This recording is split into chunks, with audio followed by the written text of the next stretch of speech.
I say that's what the primacy of Africa is, not just remembering Africa in its antiquity, remembering the greatness of Africa, but remember Africa resides in you. You are an African personality and an African identity. And what we take and adapt for our edification and our upliftment, if we adapt it for our own and take for our own, we reserve the right as new Africans to make that an extension of the African saga. I think if we romanticize Africa, like I say, in its antiquity and its ancient times, then we run the risk of turning that also into a religion. Oh, we didn't do this in Africa. We didn't do that in Africa. You know, it becomes a religion then. But what is the new African concept? What is this African in America? What does that new African culture look like? And if we embrace it, claim it, and it's edifying, then I think we have the right to call it the extension of African culture, new African culture, or dare I say, African culture in itself.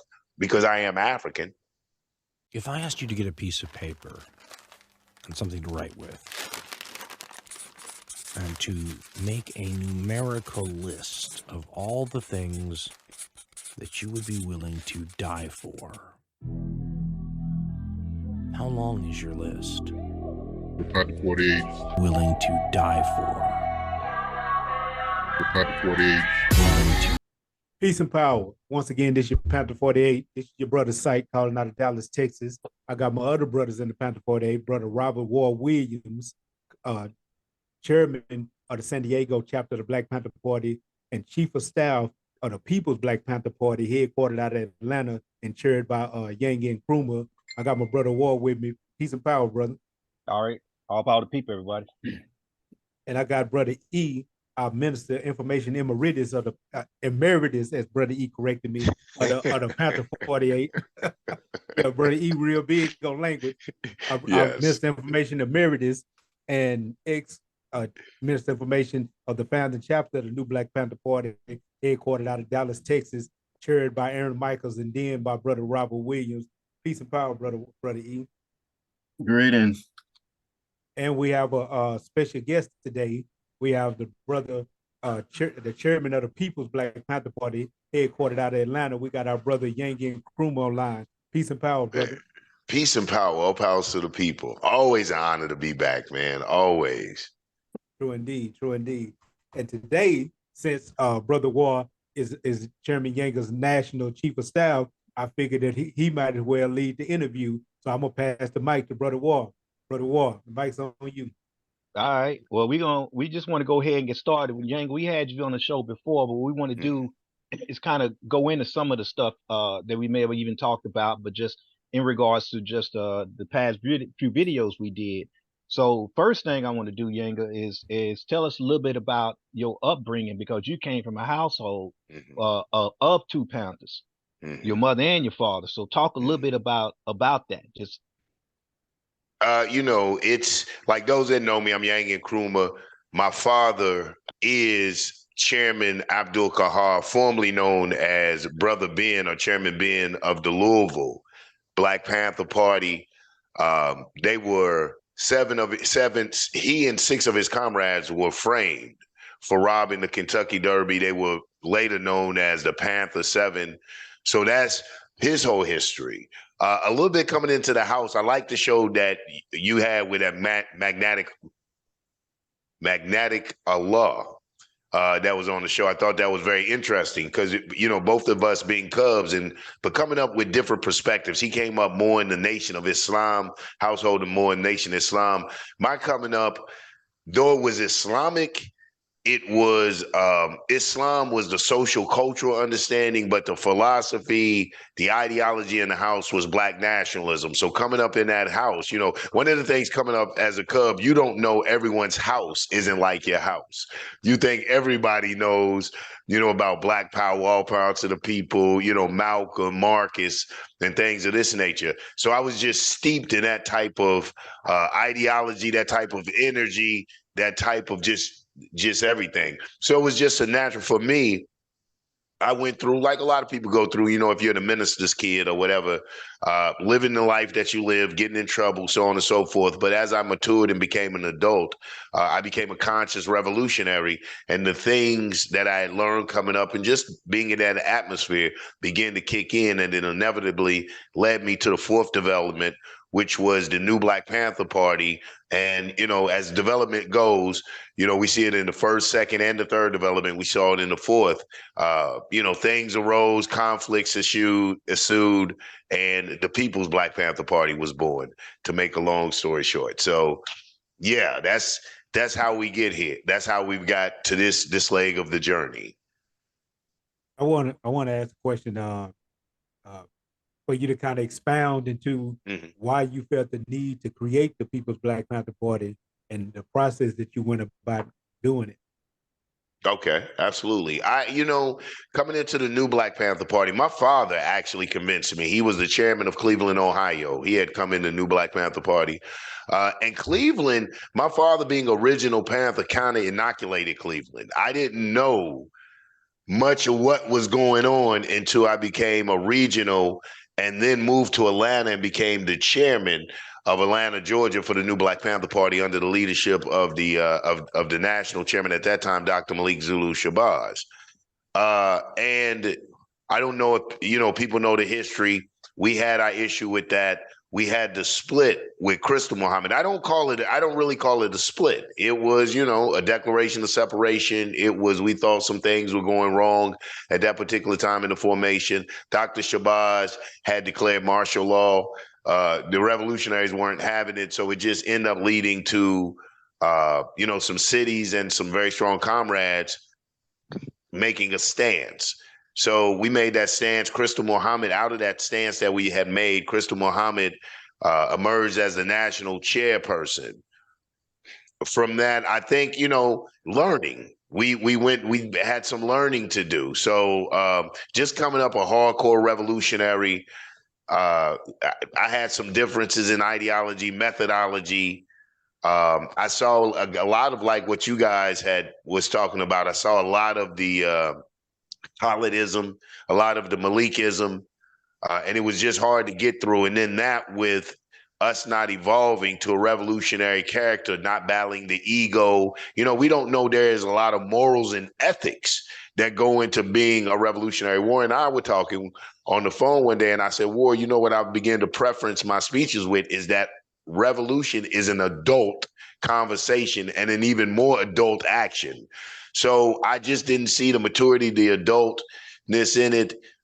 A lot of the foolishness and shenanigans. Long story short, I was really inspired by three major people, man. Rest in peace, Minister Justice, Toy Lean. We called him Minister Justice, War here, and a few other comrades that was like, hey, we can do our thing. We think that you possess the ability. We think that you're capable. You have the foresight and the vision to be a national chairman. But before that, we were out, this is at the risk of sounding arrogant, but I was instrumental in founding the People's new Black Panther Party, adding the Peoples on it and things of that nature. Very instrumental in that, pushing for that to make the distinction, because at that time we had separated from Crystal. So we had Malik Zulu, Dr. Shabazz, I believe it was under Hashim. We had Hashim Nzinga. We was declaring that an illegal formation at the time. Then we had Crystal, Sister Muhammad. We had that issue. So there was a divide, and we said, okay, there can be three new Black Panther parties. So we got some heads together. Peoples came up. We said, you know what, we can add the Raka. I'm not going to front. Sons of Anarchy was one of my favorite shows. So the Raka was just, a cool ass touch. And so we did that. But then some things arose within the People's new Black Panther Party. And the last stop for me was like, you know what?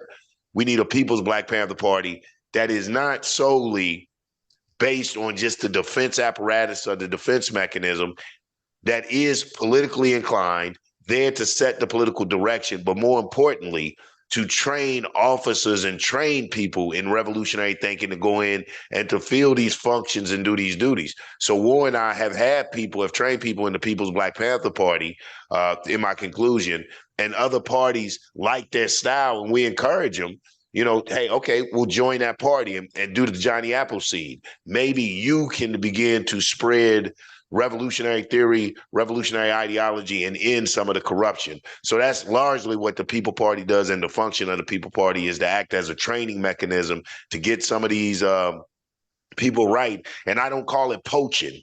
If New Black Panther Party, or if someone sees, this the astuteness and just the greatness of brothers and sisters who come out of the People's Black Panther Party, I encourage them to join those parties and to try to help those parties to get their stuff together. That just one of the significant aspects of why we threw the word "peoples" in front was because we wanted to get back into the business of serving the people. One of the things that we saw that had fell off had to do with the party's association with the people. And unfortunately, what had happened was we saw a less and less a connection with the community that you were supposed to be serving under. So under the People's Black Panther Party, it was going back to the position of, if you ain't a functioning chapter unless you are actually doing some work in your community, and Correct. and you're accountable for the actual community that you operate from. And so Peoples came into the position to basically give it back to the people, that the Black Panther legacy belongs to the people, and that we are there first and foremost to serve the people, not more or less to be a reactionary response to things that happen to the people, but to actually serve the people on the forefront. I got a question, Comrade Yanga.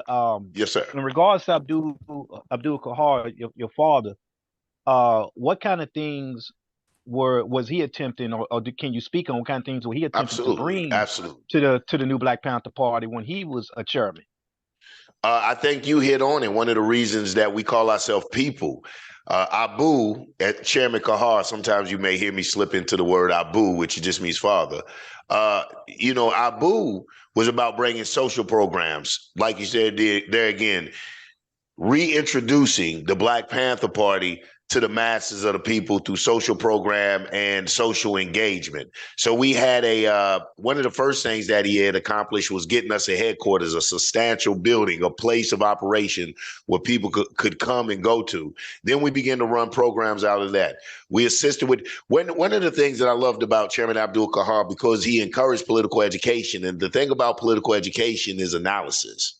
We have to be careful that political education doesn't just turn into history lessons. But political education is a living, evolving philosophy and collection of ideas and things of this nature to add to the ideology and to keep it current. So we know that the government had already conceded. The Black Panther Party had won a minute victory, and that was to get the government to recognize the needs of the people, health needs, feeding, because before they did the survival programs, we have to remember, and I know it's hard to remember, there was no aid to the masses. Wasn't no food stamp cards. Wasn't no free lunch. Wasn't no WIC program. I mean, you had to get it how you live. You had what the young people say, get it out the mud, homie. You had to get it out of the mud. And so the Black Panther parties taught self-reliance, self-determination, collectivism, communalism, by not just doing these programs. Everybody says they had the feeding programs, but by also getting the resources from the community. I think this is what we forget in a revolution. This is where the petty bourgeoisie plays part in the revolution, these business owners, these people that actually have finances. We have to win them over. So the Panthers were great about winning these people over, doctors to participate in the free clinic programs, grocery stores and bakeries to donate foodstuffs, to keep these programs going within the community, which reinforced the idea and showed tangibly the idea of self-reliance and self-determination and self-accountability. So Pops, not to be long-winded, Dad was doing that. So we couldn't re-implement that particular survival program, because I like what you said one time, Ward. There's difference between feeding the homeless, having an event and a program, or what'd you call it? Basically a program and an operation, because from that standpoint, I'm saying a program is something that has a start and end date, whereas an operation is something that you do continually and ongoing. So he evolved us from just certain operations and things that wasn't even operations. We see the people feeding the homeless, which is cool, and feeding the hungry, which is cool, but he understood, he taught us the demographic we wanted. We wanted the proletarian and the lumpen proletarian, which is basically the working poor.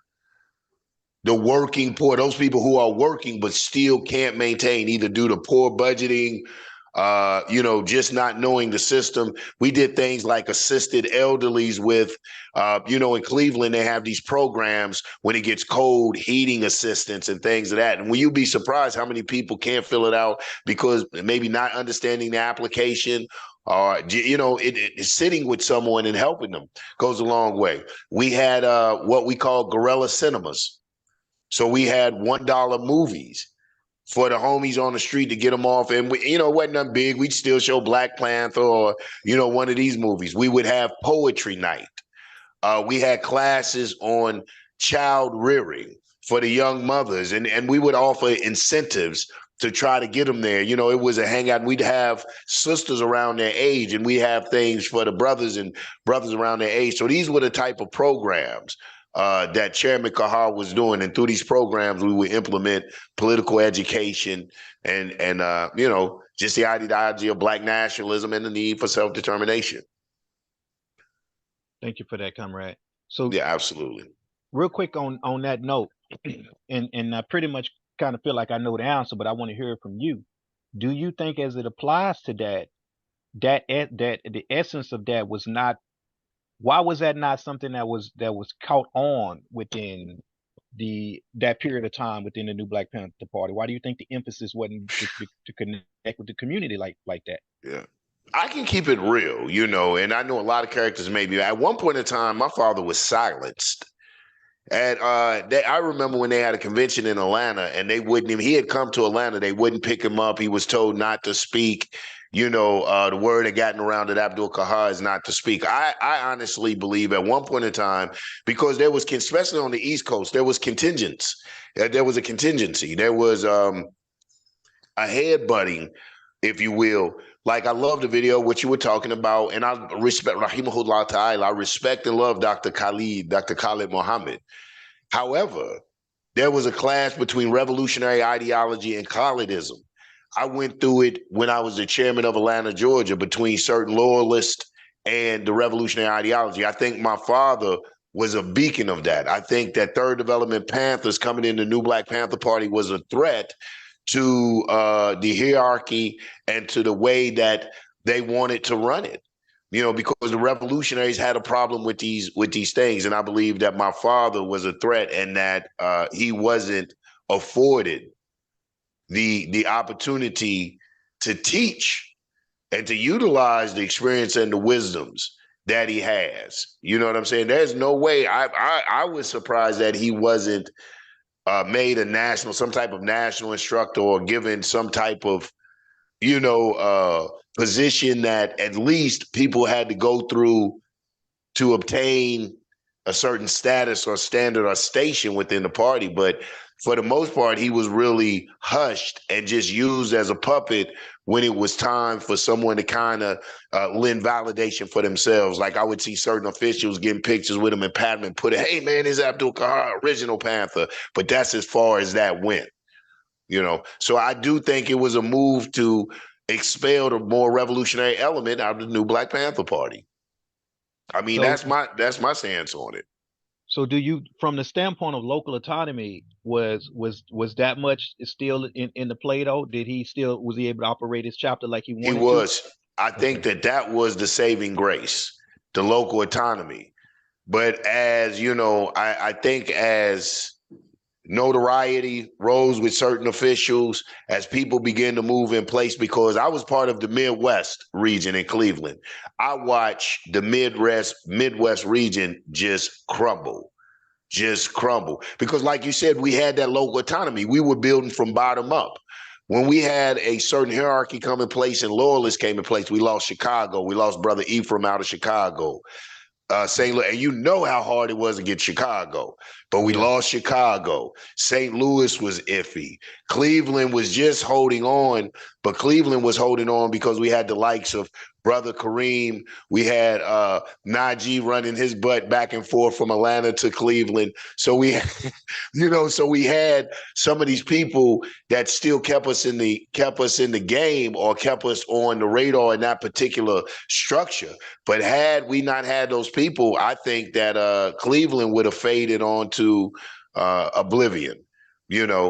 If we didn't have those people that were every now and then highlighting Cleveland, because that's what happened to Chicago. Like I said, the more revolutionary element I felt like was expelled, wasn't supported, wasn't endorsed, and their theories and their teachings and their tactics weren't promoted. So yeah, it was just a lot of bullshit. Let's call it for what we call. I like how, Brother E came out and caused a lot of bullshit. I don't think it's an indictment against Dr. Khalid Muhammad, but we have to be real about the effect that he had on a revolutionary party. I love that video you brothers did, man. That was so spot on, But yeah, the effect that he had on the revolutionary party.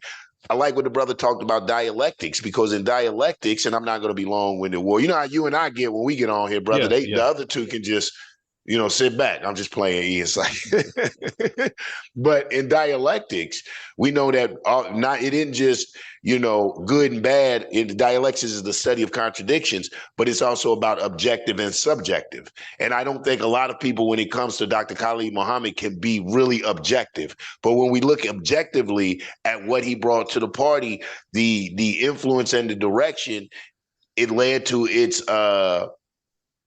I'm not even going to say its decay, because he brought it into, I don't want to say infamy, but to renown.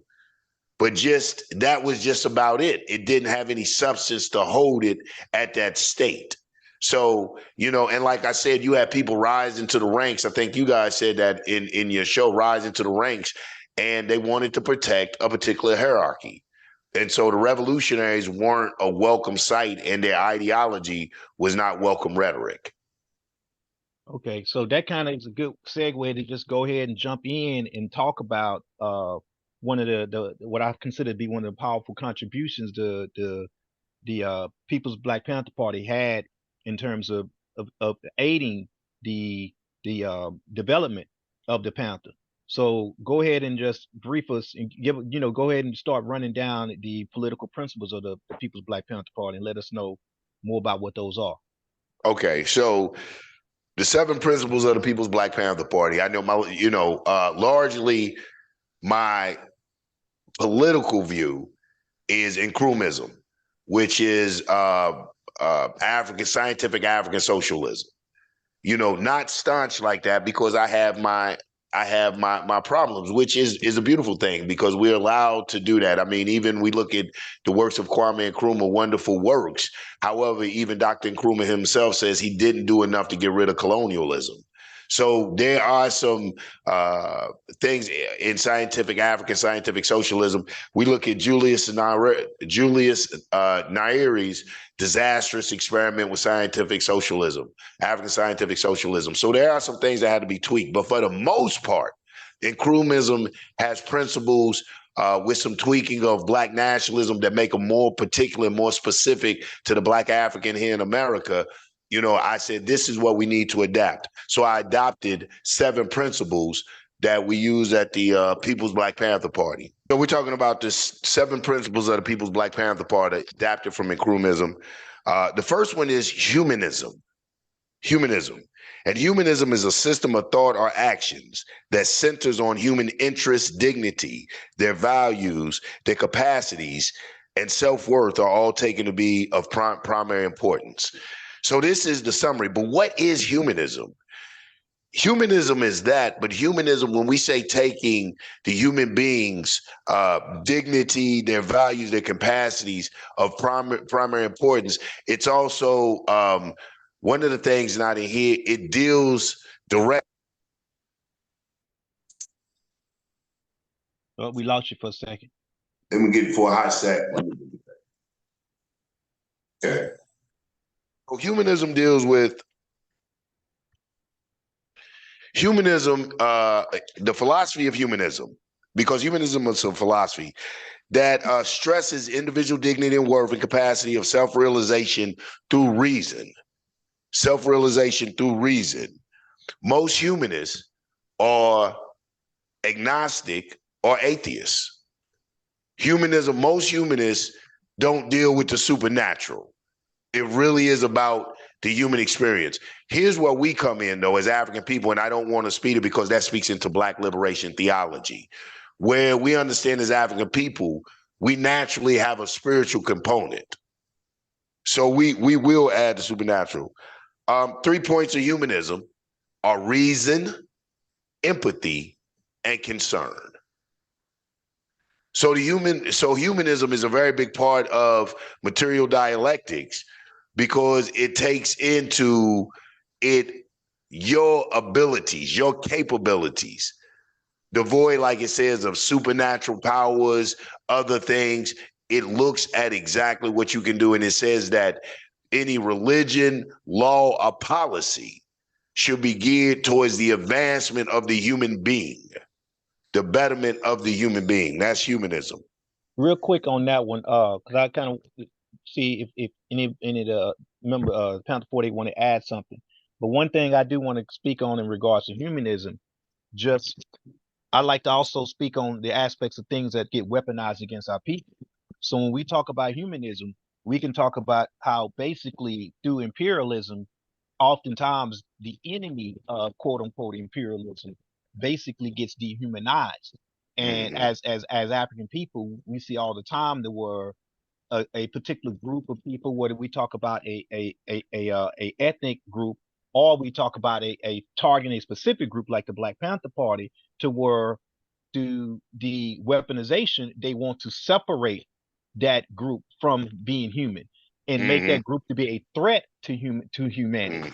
And so we have to give credence and recognition that the counter aspect of that has to do with knowing that the goal is to dehumanize your target before you attack your target. And once other people don't see that target as being worthy of dignity, so to speak, then it's free reign against them. So as it applies to repair of our people, we have to reinterject that back into our substrate. That is so, man, that is so accurate. Did any of the other brothers want to say anything on it? Psych. No, I'm good. Okay. Only little thing I'd add to it, just say to add to what you were just saying, I can believe in the humanist concepts. I studied it a little bit, not and I think it's like all the ideologies that we pull from, not in the sense of what somebody else has structured it to be, but in the sense of what the term actually and truly really means. Like in my spiritual, and the way we're taught in my spiritual philosophy, that the human being is the highest developed creation in existence, as separated from mankind. When I say human being, I'm talking about something different from mankind. But human being is the highest created, is the highest developed creation in existence. And E and I have kind of playfully jousted with this conversation because E and I don't want to speak on E's philosophy, but E has a more connection to the earth, connection to that existence, and that we are in submission to that nature.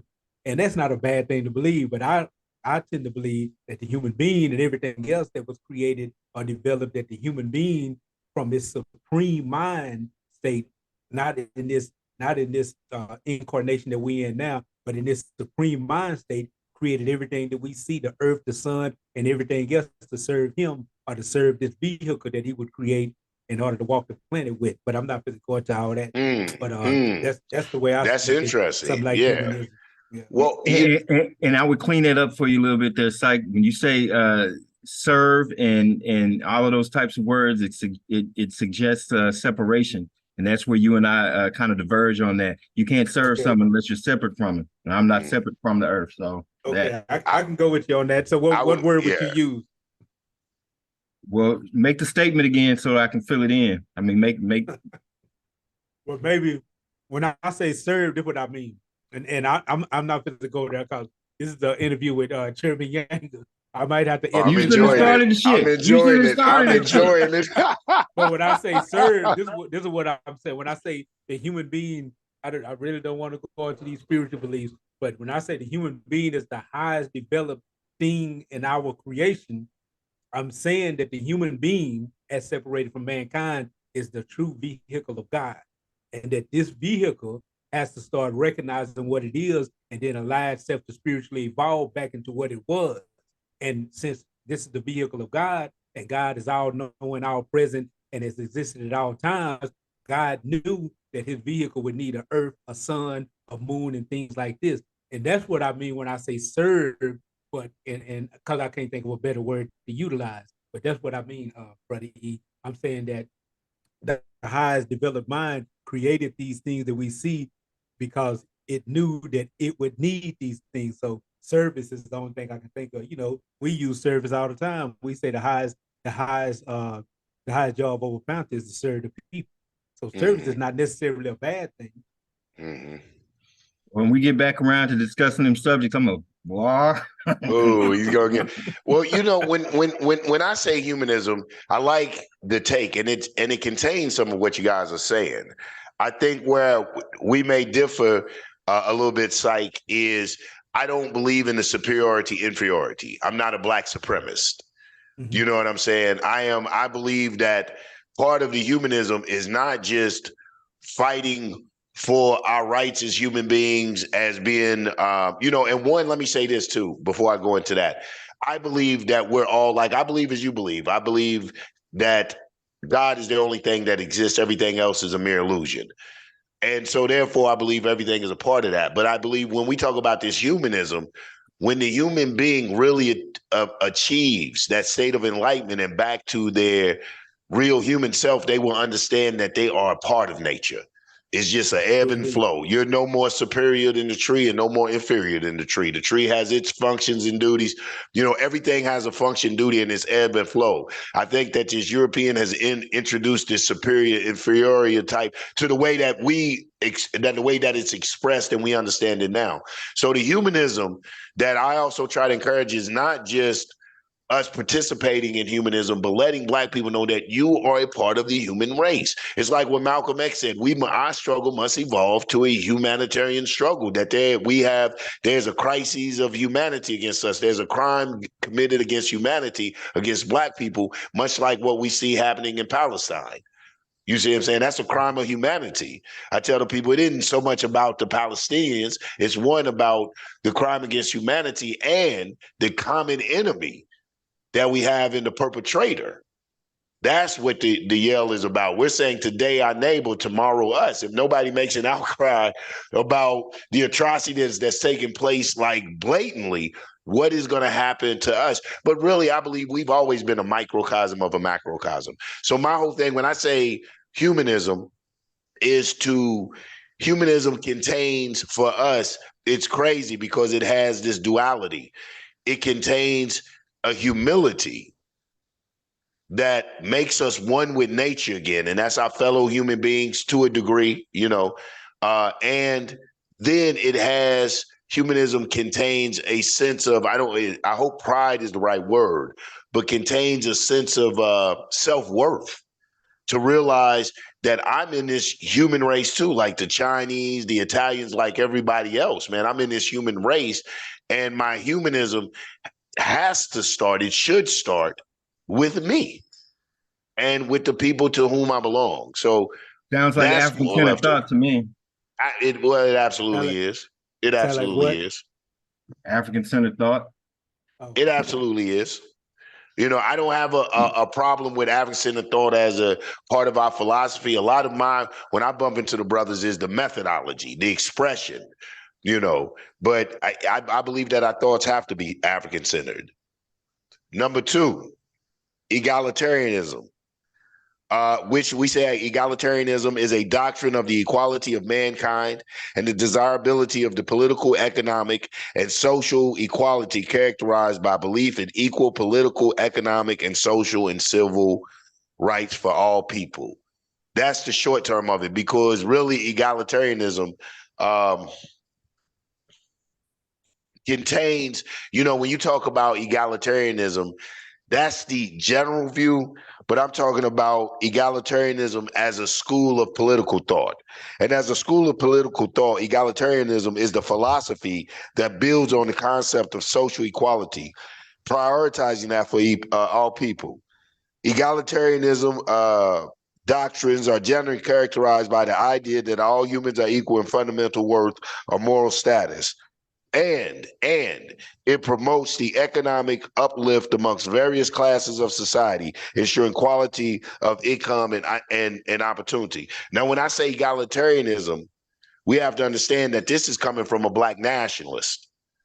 So this egalitarianism first starts with us. It's not about egalitarianism with everybody else. It's not about egalitarianism with everybody else. It's about with us creating, and that goes into collectivism, which is the next one. Wait a minute, Yanga. Let me speak a little bit on that. Yes, sir. Please.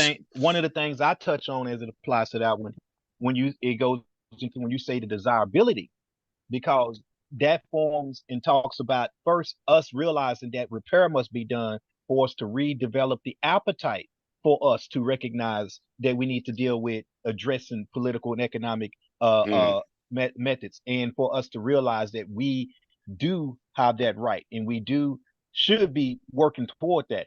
So to me, kind of like I did with the first one, I talk about how things have been weaponized against our people.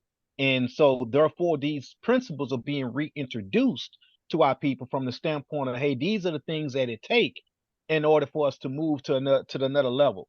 And so the repair has to take place. And so the desirability, our people need to accept the fact that we need to be in control of our own, and we need to possess these things. So when we talk about this one, it's important to me that the people recognize that the aspects of what the Panther is attempting to bring it goes back into what we talk about self-determination. At the end of the day, self-determination means that these 7 principles have to happen. So as it applies to number 2, that reintroduction of a political philosophy and a political methodology and an economic tool to get you from point A to point B, to take you being from a consumer to a producer. So I just wanted to throw that in there. Anybody else before you just jump into the next point? Let's just see if anybody got something to add to each one. Yeah. Well, and I'm gonna make this one short on that one. Now, are we talking about equality of opportunity or equality of results? And the reason I asked that question, because we had a brother in the Dallas chapter years ago, over 20 years ago, brother named Hassan Ashe, and he kind of introduced a new term. You know, we had said, always said power to the people. We had always said Black power, Panther power, but we said all power, we said all these things. But he said all power to the people that deserve it. And what he was talking about is for those who was willing to do the work, those who were willing to make an attempt toward results, and not just those who, because they're a part of the Black community, then they get this equality of outcome, even though they're unwilling to put in the work. So that's what I'm saying, is this equality of opportunity, because that's the rights, as you stated. And here it says the equal political, economic, social, and civil rights for all people. So it got to be the equality of opportunity, and nothing blocking them from participating in these various arenas of society, and that gives them the equality of opportunity. But I just wanted to kind of build on that. I so agree. That's exactly what it is. Equality of opportunity in economics. And it's not just for, some of us are going to be the patriots of the new age, of the new nation. Not everyone's going to participate, but everyone should have a right. If you're of African descent, and now I hear this Aboriginal movement really taking hold. If you're a melanated person over here suffering the common oppression that they have reserved for melanated people, more commonly referred to as niggers, you know what I'm saying? If you're one of those, then whether you participated in the form of Black liberation struggle the same way I did, at the end of the day, should we be when we are victorious, then I think that all people have a right to these things, because this is what we're fighting against: tyranny, oppression, the deliberate obstruction and hindrance for the natural involvement of African people. We would be like a lot of revolutions, neo-colonialists, if we came in and did the same thing. You know, oh, you didn't participate, you're in this, you can't have this. And we begin to start putting regulations and restrictions on the people. So yeah, it's about equality of economics and equality of opportunities, you know. So yeah. And the pursuit of an African-centered mindset rooted in the culture of African people, all of these things are moot points, because it's not in our nature to do any of those things, to be colonizers and oppress people in the way that Europeans have done so. So, and I'm not saying it shouldn't be spoken. What I am saying is that ultimately, what all of this is so far is pointing to is a restoration of ourselves, a restoration of our culture, a restoration of the idea of who it is we are and our role in the world. Women's rights. There was no women's rights movement anywhere in Africa because no woman has ever been subjected to the oppression of African men because they're women. It's just, you know, we primarily had matriarchal society. So there was an order, but there was no need to attempt to challenge that order on that whole feminist bullshit type of point. So again, all of these that I'm hearing so far are addressed through the concepts of just restoring the African mind. I totally agree. Like I said, though, my biggest problem was just the methodology. We find a lot of the more African-centered people. I don't know if the third development had a problem with this with the cultural nationalists, but there is so much emphasis on rituals and on other African things that they almost romanticize Africa. And old Africa, antiquated Africa. And I think that can be dangerous for the people if the proper steps aren't taken. Like, if we don't go through these steps because we're talking about, as a Black nationalist, we're talking about the Black African here in America who has been affected greatly. Right. We have been affected greatly. So these are steps that have to be taken because, yes, they may be natural things to us, but we've lived unnaturally so long that it seems the norm. So these type of things have to be taught, because I find, you know, especially in Atlanta, man, I'm over here on the East. I know I always talk about this East-West and there's no borders in revolution, but culturalism is very big over here. And you'll find that that'll be the order of the day. We'll go to the Kwanzaa festivals. We'll go to the drum circles. We'll see, you know, E5 has really taken off big in Atlanta and other Southern places, but that's the extent of it. It's just more or less the same shit, different method of doing it. You know, there's still no social programs. There's still no advancement for the masses of Black people. It's become an elitist group, a cultural elitist group that, you know, all agree on this one thing and participate in it a certain way and have alienated and isolated themselves from the larger segment of Black society. And so what this is, like what I said, you know, when I heard Magnetic Allah talking, you know, that's what Huey did. Now, like he said, my failure with Huey, my problem with Huey is going so hard in that Marxist-Lenin stuff and totally trying to get away from social cultural aspects of Africans here in America. But his thing was, our people have been dumbed down, have practiced divisions, have just really allowed religion. And even when cultural nationalism started popping up, even cultural nationalism to divide us, and the proletariat, the working class, and those below the working class weren't being addressed.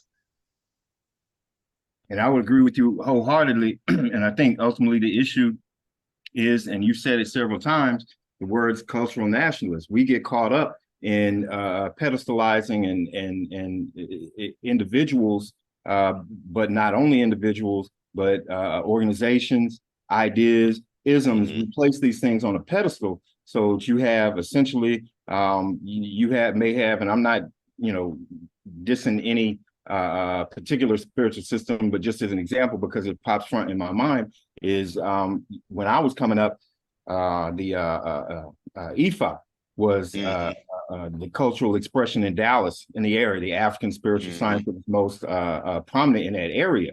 And matter of fact, so as Osara said, and I remember having conversations with War, that I did not want to join those organizations because they were essentially church. You go in, get your feel good, and you go home, and there's no boots on the ground out in the world doing it.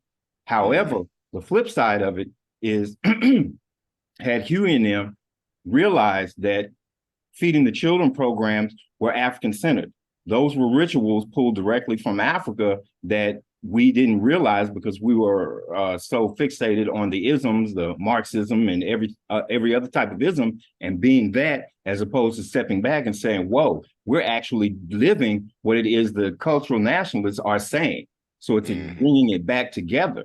And if you have a Yanga Nkrumah who's doing Black nationalists, feeding the children, but instead of calling it, hey, we're feeding the children, giving it a name that's reminiscent of our language, giving it, because that's a ritual. Feeding the children, when you get up at 3 or 4 in the morning and start making eggs and grits for the children, that's a ritual. So we simply start to place, instead of pictures of, whoever it is or symbols on the wall that reflect somebody else, we start replacing those symbols with ours, saying some words in our own tongue so that we start to bleed in. Matter of fact, Syke and I, back in the day, when Kyler was around, I had these radios, these walkie-talkies that we wanted to use on some of our Panther patrols and movements or whatever. And each radio would have a number so that we could identify them and pass them out and all of that. But instead of putting 1, 2, 3, 4, we put Moja and Mbili, Tatu, we put it in Swahili, and we showed that to Khaled. Khaled liked it, but in Khaled's mind, and I concurred with him, the party wasn't ready for that. But at some point, there has to be some type of strong arm. And yeah, I don't like the romanticization of it, but at the same time, there's a certain amount of romance that the masses of the people are going to connect with and tune into, and because that's what we've been bred to do. If we make it pretty, the people will pay attention to it, and you slide it in and give them something of substance to carry that a little bit further. So yeah, I completely agree. I agree with you. I think that's the secret. That's the secret. And I'm sorry if I cut someone off and I'll let you go, is that, like you said, tying it into the community, a lot of time our romanticizing Africa, when you find a lot of people that romanticize it, they romanticize from, I call it a European standpoint, because we know African chiefs and kings weren't like European kings. So you find these people who romanticize Africa, and that's what I'm a king, I'm a queen, but they don't want to be the astrologer. They don't want to be the farmer. They don't want to be what it took to make these great empires in Africa. And that's what I mean by the over romanticization. We have to, I agree what you're saying, E, we have to show them where feeding the people is an African concept. What doing for self is that it's more than just being the king of Africa, the king of Zamunda. It's more than just that. It is about actual, collective works and cooperative economics and cooperative works and really building together. But those are aspects, I like how we incorporated the Nguzo Saba into the manual, but those as far as the programs and the day-to-day dialectics of Black Africans in America, that part of the culture is not really expressed.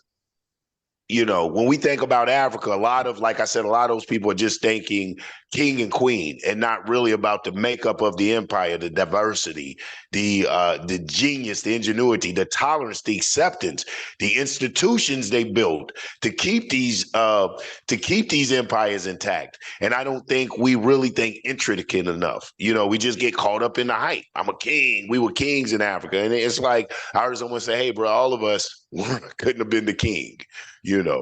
So yeah, we have to. King and queen, the words king and queen are some of those words that have absolutely no meaning anymore because you got every boss bitch on the block talking about she's a queen. So go ahead and be a queen. I give a matter of fact, Syke used to charge me up when my oldest baby girl was little. I used to call her my queen. And he would kind of chastise me about, the eventuality of what's happening now with the word queen and all of that. However, there was a call and response that went behind it. When I would ask her that, there was a whole knowledge of self and who do you serve? I serve the people. When you serve the people, who are you serving? God. There was a whole something behind it to try to head that off and give her a sense of humility as to and definition as to what a queen actually is. And that's what we've tried to do in the past in our conversations, saying king and queen and not leaving it hanging out there because, king and queen ain't shit anymore. It doesn't mean anything. Right. Man, you've been in the party. You know how the party is. Some of the worst characters in the party, that was their prefix on their name. King, Fula Fula. King, this and that. Man, I always be leery when the brother come, hey, man, how you doing? I'm Yanga Nkrumah. I'm King so-and-so. Yeah, okay. All right, brother. So I'm always leery of that. But that's what we're dealing with. So if we could, with that type of teaching, like you were saying, you were teaching your daughter over social programs, we would begin to see this forward advancement and the acceptance of more African-centered thought, more African-centered actions in our day-to-day dialects and our social interactions with one another. So that's what those things are about. And you're right, a lot of these African-centered thoughts. Ward, did you want to contribute? No, go ahead. Go jump into point number 3, principle 3. Number 3, principle 3, collectivism, a system of ownership and control of means of production and distribution by the people collectively. The socialist principle of the state having control of all means of production, any economic activity. I don't think I had that in there. I'm reading from another copy. Because we have to go, and that's a whole nother study, socialism evolved into communism. But we're talking about the means of production. And hold on, I had someone's taking little notes. But our Black people's relations to the mean of production, and how it affects us. Now, we know we live in a capitalist society. So when we're on about the end of capitalism, down with imperialism, I think a little bit of that has to be explained. And what I explain to my people is, first, let's start with capitalism. The two types of capitalism. The capitalism that Negroes largely participate in, and that's called consumer capitalism. Consumer capitalism. You are a big consumer. This is what we talk about, the relations of the means of production and, to me, distribution, but the means of production as far as the masses of people, the relation to the people. So when Black people understand that, first of all, we're the consumer, and there's limited power in that, but there is some power. You can actually, listen, Black people, you actually have a choice on what you buy. Nobody can make you spend your dollar. You have a choice on where you spend your dollar. You have a little consumer power. But we want to, and the other aspect of capitalism is where we see a lot of these Europeans or these white folks, these devils participating in, is called venture capitalism or investment capitalism. Then we begin to understand what we're tackling, because you as an individual Black person are not in the boys club. Not in the boys club, the masses of us, because you don't possess the capital to play the game. You don't possess the capital to be a venture capitalist, to play on a large scale. And a lot of us great read is Claude Anderson, Powernomics. I know I'm screaming out of nowhere when we should have read that.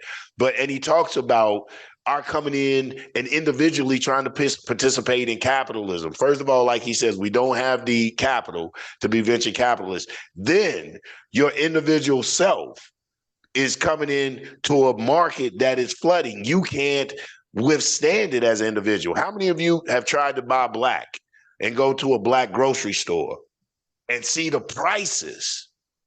Why? Because they don't possess the customer base. So they're trying to pay rent off that 1 gallon of milk. You're like, how much is this milk? $150. You're like, damn, because they don't have the customer base. You see, so they're getting it. Not only do they not have the capital to participate, not only is individual capitalism not really feasible for Black people because the lack of customer base. So we say to tackle this problem, we start to look at co-ops. We start to looking at the power, the people to share into the very businesses that they own. Can you imagine if the neighborhood owned, and I'm not talking about an entity, no disrespect to the Nation of Islam and these other entities that own businesses. I'm talking about the people who actually own a part of the production. Can you imagine if a neighborhood owned part of that grocery store that they frequent? Not only would they have the customer base, security would be off the hook. If Boo Boo came in there and robbed it, his grandmama would beat his ass because she owns a piece of that grocery store. So we talk about people power, distribution of the people having a portion or a share in the things that in the distribution of resources in that community. But we have to learn how capitalism is run and how we, because we live in a capitalist country, if we're forced to participate in this capitalism, how we can get control, maintain control, and use it to advance us. And the way is co-ops, collective works, really looking into, I'm not an economist, so we'd have to get our economists, but really just going into it as a whole and bringing, eradicating that divide, those things that keep us from means of production, being a real part of means of production, and I also say distribution. Thank you for that, Chairman, because I think what you did is hit on something that's real important for our listening audience to see, is that when you break down the aspect of capitalism from the difference between consumer and venture capitalism, you just punched a hole in a lot of these cats' mentality when they say, oh, when they was getting ready to open up that next barbershop, when they was getting ready to open up that next beauty shop or the next detail shop. Mm-hmm. We need some things within our community that's going to actually thrive and build our community, means of production, and then breaking down the fact that, oh, you mean all this time I thought I was able to participate as a venture capitalist without any money, without any power. You know what I mean? So I think a lot of times, and I see it quite often with some of the younger generation, they since they work for themselves, they tend to think that they are liberated to the degree that they operating on their level. But later on, they find out that if they don't have medical benefits, they can't take breaks. They still struggling with the same economic problems that somebody that goes to a 9-to-5 have. So they're not able to get anywhere because this system is not designed for them to get ahead. And so they don't seem to get that. And I think that even spits and speaks right back to the whole point of the kings and queen thing. So simply because you are basically in control of when you clock in and clock out, you tend to think that you free. How wrong you are. How wrong you are. Exactly. How wrong you are. Because like you said, you still never predict. You just created a job that, like you said, that you're the boss of. But you really haven't entered into that world of capitalism to being on the level of like these true venture capitalists. You just created a job that you're the boss of. So that's it. Did any of the brothers want to contribute? Yeah, I wanted to add on to what you just said. What you were saying when you was talking about you go into the brother's store and his milk is $150. And you're like, man, why does his milk cost so much? I wanted to add on to that. When I was little, I loved hip hop music. So when I was little in my neighborhood, famous record store called Mr. Blues Record Store. That's where we used to go get all our tapes and then all our CDs from back in the day. So anyway, I remember, when I started getting a little older, getting a vehicle and being able to drive out to Best Buy. Here it is. I go to Mr. Blues. I gotta pay $15 for Tupac's Me Against the World. I go out to Best Buy. I could drive out to Best Buy to Arlington to Best Buy, and I could pay $9.99 for Tupac's Me Against the World. And I didn't understand that. I'm like, why? If I go to the brother, why I'm getting charged so much more? And I asked Mr. Blues myself, actually. I asked him, and he explained, he said this to me. And at the time when he was explaining, I wasn't politically conscious yet. This didn't make sense to me until years later when I became politically conscious and started studying economics. But he was saying that essentially what you're dealing with is that he said there are Best Buys all over the country.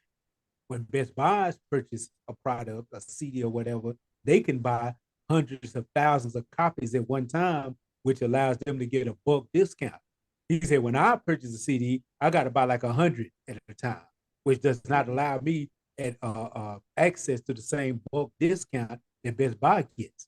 He said, but the bigger question is, why would you drive all the way out and spend the gas money to go buy the $10 CD when you could just spend the extra $5 and come and support a business in your own neighborhood? And again, I was young, so none of that made any sense to me at the time. But then now I comprehend it a lot more. And you started talking about the co-ops. example is something that the Koreans do, and this lends back to ease constant pestering about culture, and that was me being jokingly, but it leads back to that. The Koreans, if you ever notice when you go into the Black community, your lady, she go get her fake hair, her nails, her lashes, whatever it is, she go get a perm, whatever it is. You go to the beauty supply stores. A lot of times, these beauty supply stores are owned by Koreans. Man, And the yes. reason for this, and the reason for this is because the Koreans found their market. They developed them a co-op, and they, as a group, as a distribution company, purchases in bulk those beauty supply products, and then they sell them at a profit for the major co-op, but at a very discounted price to the individual Korean store owners, and primarily not 90%. 90% of who they sell their product to is other Korean stores. And so then those Korean stores are, and I'm not saying they're being predatory, but they're in the Black community, and they make their money. Are. So the concepts that I'm building on is because they still have their culture intact. They know how to operate together in order to create a high level of economics for themselves and their own people. And they are not the only people that do that. But Black people are so damaged by the things that we went through in slavery and our disconnection from our culture and our understanding of self that we're not operating on the same level. That Mr. Blues could have operated with other, and he could have, if they had the same conscious pro-Black understanding, operated with other music stores, and then got that bulk discount that he wasn't able to get, and therefore he lost me, unconscious young brother, as a customer, because I'd rather pay that $9.99 out at Best Buy. And I just wanted to add that to the bill. It made the world of sense. Makes a world of sense. Like, let me share a quick story, and I'll be brief, because and it goes into line with that. I can remember the time I needed t-shirts. I may have shared this with you guys before. I needed like 300 t-shirts, and I tried to go to the brothers I know that made t-shirts, and I went to 3-4 brothers.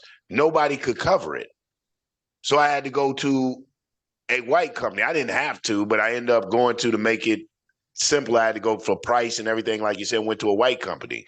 But my question was, when you talk about this cooperative economics, see, we buy into this American hype, the American dream, this white man dream, and he doesn't even practice it like that. He tells us the Lone Ranger mentality, John Wayne, pull yourself up by the bootstraps. But you see, they have a conservative party, they have a liberal party, they work as a collective to ensure that their philosophical ideas of life are manifested into some type of policy and procedure that they can live it. We go to buying into this individualism, and so what ended up happening, those 3 brothers, I lost the deal. But what would have happened if they came together and been like, you know what, let's us come together and cover this freaking order and get that money? See, but like Ward was talking about, that I own a business. I got my t-shirt business. So you can't work with the other 2 brothers, but you missed out on an order that you couldn't handle. Your misunderstanding of economics, your ego, like you said, epigenetics. I call it epigenetics, that senselessness being beat into us. The absolute tomfoolery that has been beat into us, where we do the complete opposite of that which would make sense, keeps us in this state that we're in, and something as simple as, like I said, those 3 brothers coming together and getting that few $100s made them miss out, and I had to patronize another establishment of white people because they had their shit together enough to be able to handle the order. So that's what we talk about, like you said, collective works, man. The collectiveness and being the means, being attached to the means of distribution. And in my conclusion on this particular thing, something like you said, Psych, which is the problem. We talk about those Koreans. My sister is a renowned hairdresser down here in Atlanta. Fantastic, fabulous. She does celebrity locks. And she wanted to branch off into the hair business and hair products and things of this nature. And she told me about how the Koreans had blackballed her, how she was trying to buy products and sell certain products, and they flat out outright told her that they only sell and buy from Koreans. Yeah. It's that simple. So here we have, our culture creates all these magnificent things. But since we bought into the American dream, we sell it out. We created breakdancing. I don't care what Busta Rhymes say or Fat Joe say, we'll welcome the Latino participation, but we created damn breakdance and rap and all of this stuff. And when I look at dance, them Asians be breaking their butt off. I don't even know if black people can out breakdance the Asians anymore. So these type of things, since we don't hold sacred, and we live in a commercial society, we don't know how to capitalize and commercialize that and hold that to ourselves and begin to sell these things, our clothes we wear, because we are walking billboards. Everyone emulates us. Everyone wants to be us. And we are the last ones to receive the rewards. I knew it was over with when I seen them start making gang clothing. I said, this white man is crafty. When he started making the whole blue suits that look like a bandana, the whole red suits that look like the house shoes, they caught the wave. They understood that the gang culture was cracking. This is what's going on. And so they began to promote that to us. And we're walking advertisement. They stole it from us. They saw us with the rags and this and that and just took it to the next level. It's our lack of business savvy, our lack of, like you said, working together to really begin to capitalize on some of the most ingenious inventions we give to the world, and holding them sacred and fighting tooth and nail to make sure that we receive the rewards of these contributions. Don't get me on a rant. Thank you for that. And real quick, I got to address Brother Psych on one thing.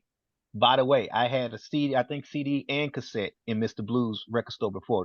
There wasn't but 2 locations. There was Mr. Blues and there was one other black owned, I remember. Shop. Yeah, there you go. Yeah. That's it. So it's not like he had a lot to pull from. Everybody that was black in Dallas knew about Mr. Blues and Reese. That was it. Because when you said that, you just opened up the whole floodgate of stuff I remember from back in the day. That was all we had. Yep. Yeah. All right. Keep on. What we got? The next so we did collectivism. What are we on? Material dialectics? Dialectic materialism. Dialectic materialism. Number 4. Number 4. So the basics of dialect. First, let's do a brief thing. We have to understand what dialectics is. And I'm not going to go into the whole science of dialectics because it is a revolutionary science. But to make it simple, dialectics is the study of contradictions.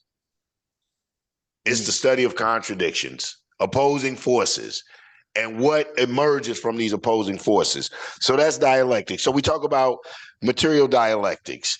The basic tenets of the materialism, dialectic materialisms, are that everything is material and that change takes place through the struggle of opposites. The conflict of opposing forces leads to growth, change, and development according to definite laws. Let's break down. There are categories of materialist dialectics, and I wanted to talk about these 4 categories, and I'm not going to go because these are the sciences of it, but just to know the 4 categories of material dialectics so you can go into it. One is individual. One of the categories of materialist dialectics is individual, and individual meaning particular and universal. Like I said, remember, it's the study of contradictions. Who is my individual self? How is my individual self affected by my environments, and how do I affect my environment? And then who am I universally as a people? Not just the individual self with the other thing, the objective, subjective, the other things that come with it, but knowing the individual self, who I am individually, things that affect me and things that I can affect. Things that affect me that I can't change, objective, subjective, and objective. And then who am I universally? This is one of the things I think of the black man and woman here in America, the African woman here in America, man and woman here in America, have a big problem with that, who we are universally. We very rarely address geopolitical issues. We don't even see ourselves attached. The coups in Africa, The so-called progressive revolutionary groups over here should have been waving flags and all kind of stuff. Right. We should have had some type of attachment, some type of jubilance, some type of, it shouldn't have just been us few. Like, oh man, good job, brothers. Yep. It should have been an expression of that. So who are we universally? That's one, individual and universal. Second, materialist thing of God is cause and effect. We know this one. Cause and effect. I don't need to go into that. What is the cause and effect? This is materialist dialectic. The third one is possibility and reality. Possibility and reality. What is the possibility of it? Subjectively, objectively, and the reality of it. Bringing it, because the reality starts with possibility. Like they say, everything starts with the thought. The reality starts with the possibility of it. How feasible is it? Can it be brought into fruition? Can it be brought into reality? What are the steps? Possibility and reality. The fourth one is content and form. Content and form. Every content must have a form. Something must contain the content. So what is the content and what is the form that is bringing the content? All of these are part of the science of materialist dialectic. And I think if we really were applying some of these things, we wouldn't be in the rut we're in now, because we're not sitting and applying these sciences. What's going to be the cause and effect of this? What's the possibility and reality of it? What's the content and form? And then the fifth one is essence and appearance.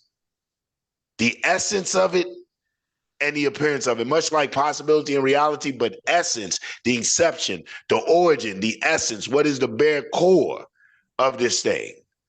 And then its appearance, the effect of its appearance. And this is the same. So this is materialist dialectic. We weigh this thing and we understand, like we read, that material is the realistic, tangible things in our life that only are subject to change by actual force and contradiction. Historical dialectics. Wait a minute. Did anybody want to? Yeah, my bad. I get on it. Let's talk. We go. Let me stop there real quick, because see, Yes, keep in mind, Yanga, you're talking to the Panther 48, but we are teaching to the community. A lot of people don't know what you just talked about. Okay, so even though it just kind of was flowing with you, there is a great deal, and I will say, I promise you, there are Black Panthers and new Black Panther members and other formation members that don't know what you just said, that are gonna be taking notes, because this is the first time they're hearing this. Again, this is the contribution from the People's Black Panther Party, Chairman Yanga, that need to get reintroduced to the people and to those that want to operate under the Panther flag. So these are things that they're learning that they have been missing within the framework of their organizational structure and the requirement as learning how to be able to be a functional Panther. So from that standpoint, that also speaks to the whole dynamic of when I constantly say part of the skill levels. When we in a last video we did, when we talked about the skill level number 1, opening up with critical thinking. First and foremost, that's the first class. Opening up with critical thinking goes right back into what you're talking about the dialectics, because these kind of scientific analysis in terms of just being able to dissect something to the degree of making it practical, making it make sense, actually is the essence of what we mean when we say the 3 Ds or the 3 Ps: define, develop, and defend. All Yanga just did was break down why you define, why you develop, and why you're able to defend. That right there fits into that whole framework of what he just talked about. But because these things were left out of the manual, because most members did not go through any process of instruction, they don't know how to apply the 3 Ds. There's no application. And if there's no application of it, because I don't have what you just went over and talked about the essence of dialectics, then I don't have no way of making this applicable to my day-to-day life. Therefore, I can only be a Panther when I put that beret on and receive instructions, as opposed to knowing how to interject and make way of an empowerment within my own community. You see, I don't have a frame, a reference in order to create empowerment because I don't have no principles that I'm operating from. These principles are not in the manual. And because I look to this manual as like a Bible, and I talk against that as being the only thing I need to study to be a Panther, I don't study this. That's not in my manual, so I don't study it, so I don't know it, so I can't give that contribution to the community. And so therefore I can't really empower the community in that fashion. So I resort back to all that I know, and is what? Protesting and marching with arms. Because I'm gonna do what I know to do because I don't know how to do anything else.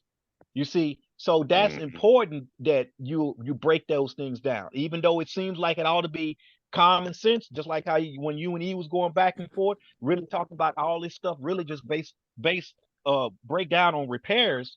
The deal is our people don't even know that they don't know.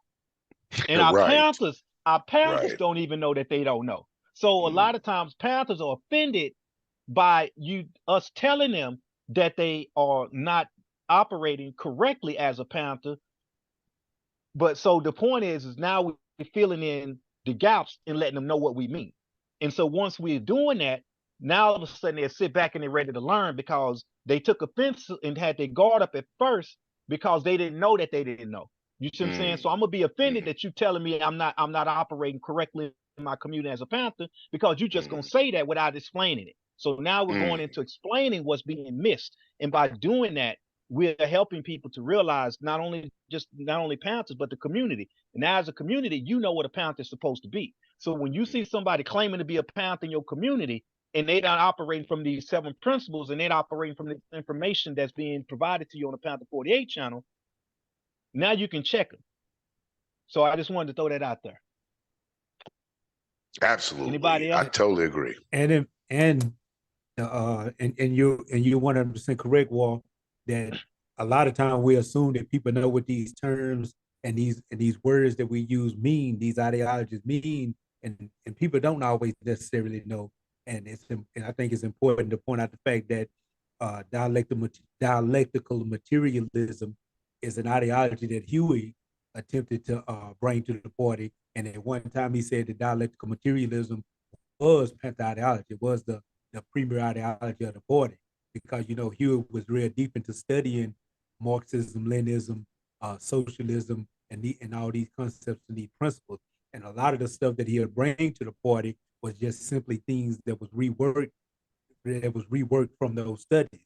Like he used to always say that the party is an oxen to be ridden by the people to freedom.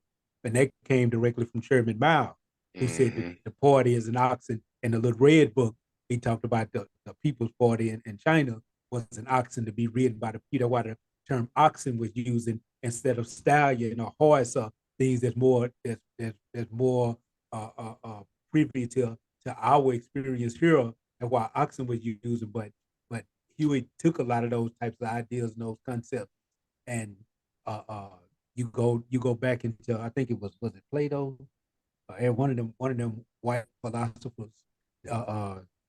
His complete debate style was dialectic, basically understanding the contradictions and the whole ideal or the whole purpose, the whole methodology of getting at truth was to consistently, like if you and I was to debate, Yanga, was to consistently go through those opposites of opinions and ideas and concepts, and the truth would essentially break down that which was not founded completely off truth, and at the end we would come to the actual facts.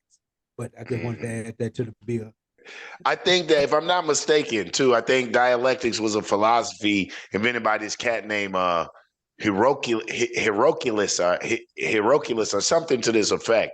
But Marx took the dialectics, applied it to a political economic understanding, and began to show the contradictions of capitalism as far as is concerned to what we talked about earlier, the means of production and the relationship of the means of production and distribution to the working class, and how in these caps showing the contradictions through dialectics of capitalism, how capitalism inevitably has to consume itself and destroy itself, eat itself up. A lot of people say, well, where's that at? Where's that at? Man, look around.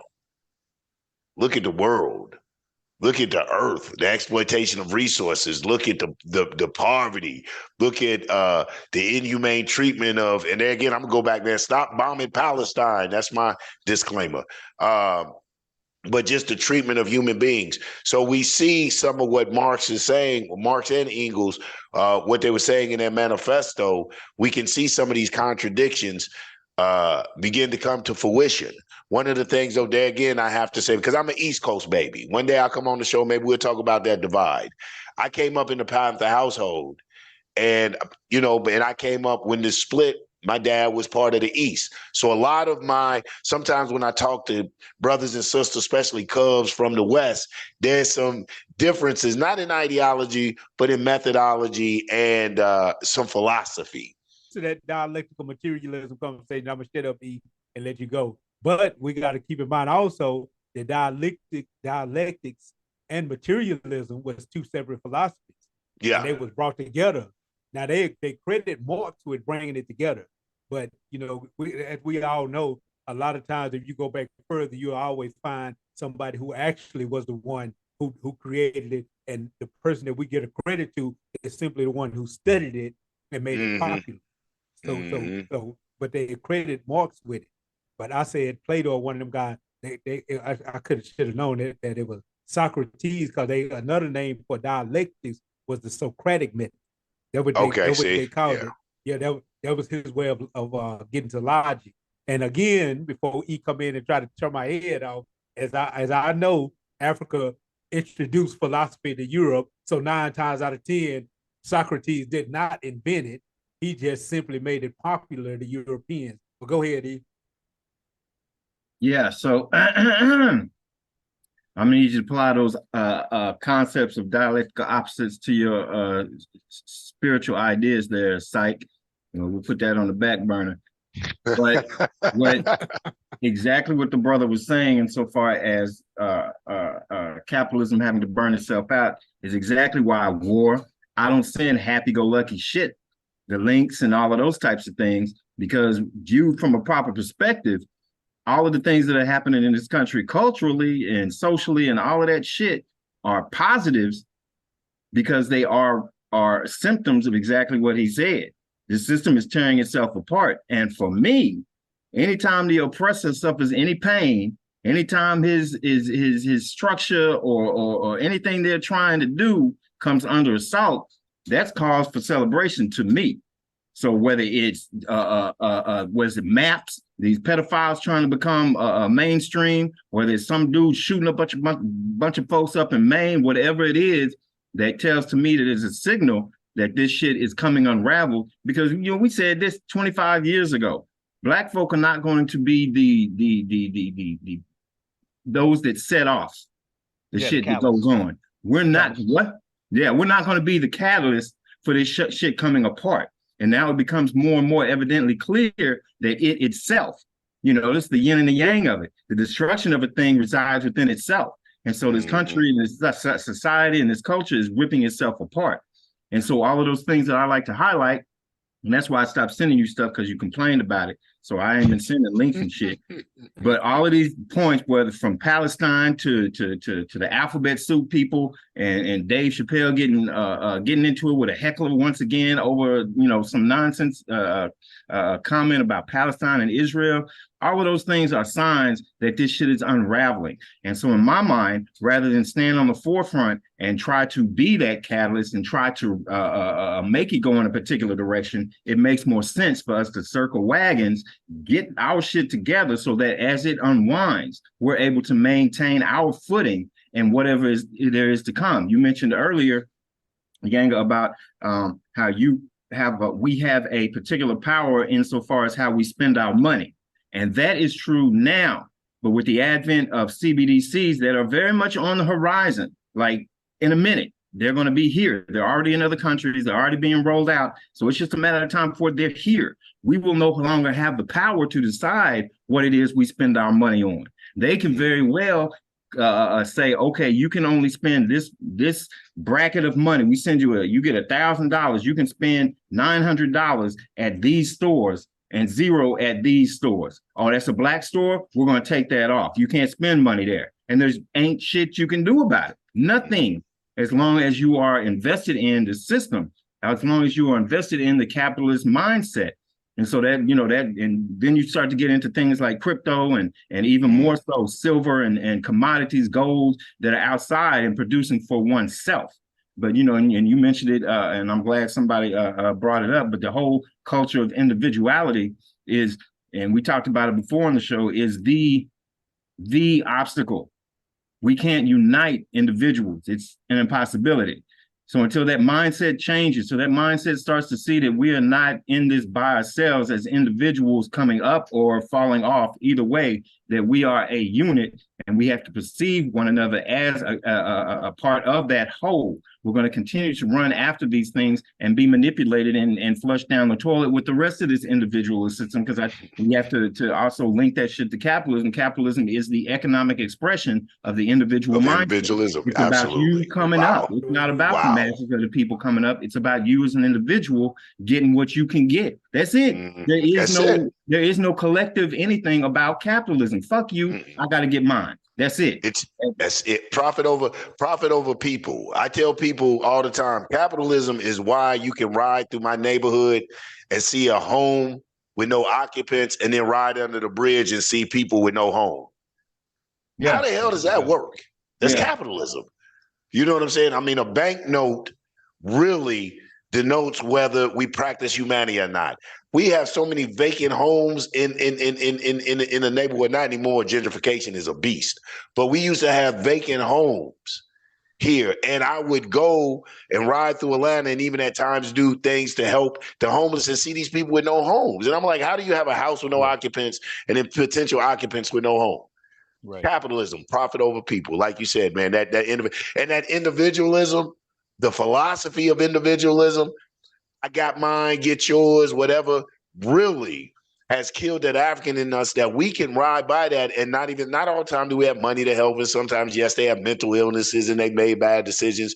But the fact that we are dead to it, that even if we don't help that individual, that we don't get in the fight to cripple capitalism, that we don't see what this form of capitalism is doing to the people, this dependency on the state that Black people have is ridiculous. So secretly in our heart, like we know, some of these Negroes really are proponents and champions of capitalism, and they don't want to see it go anywhere.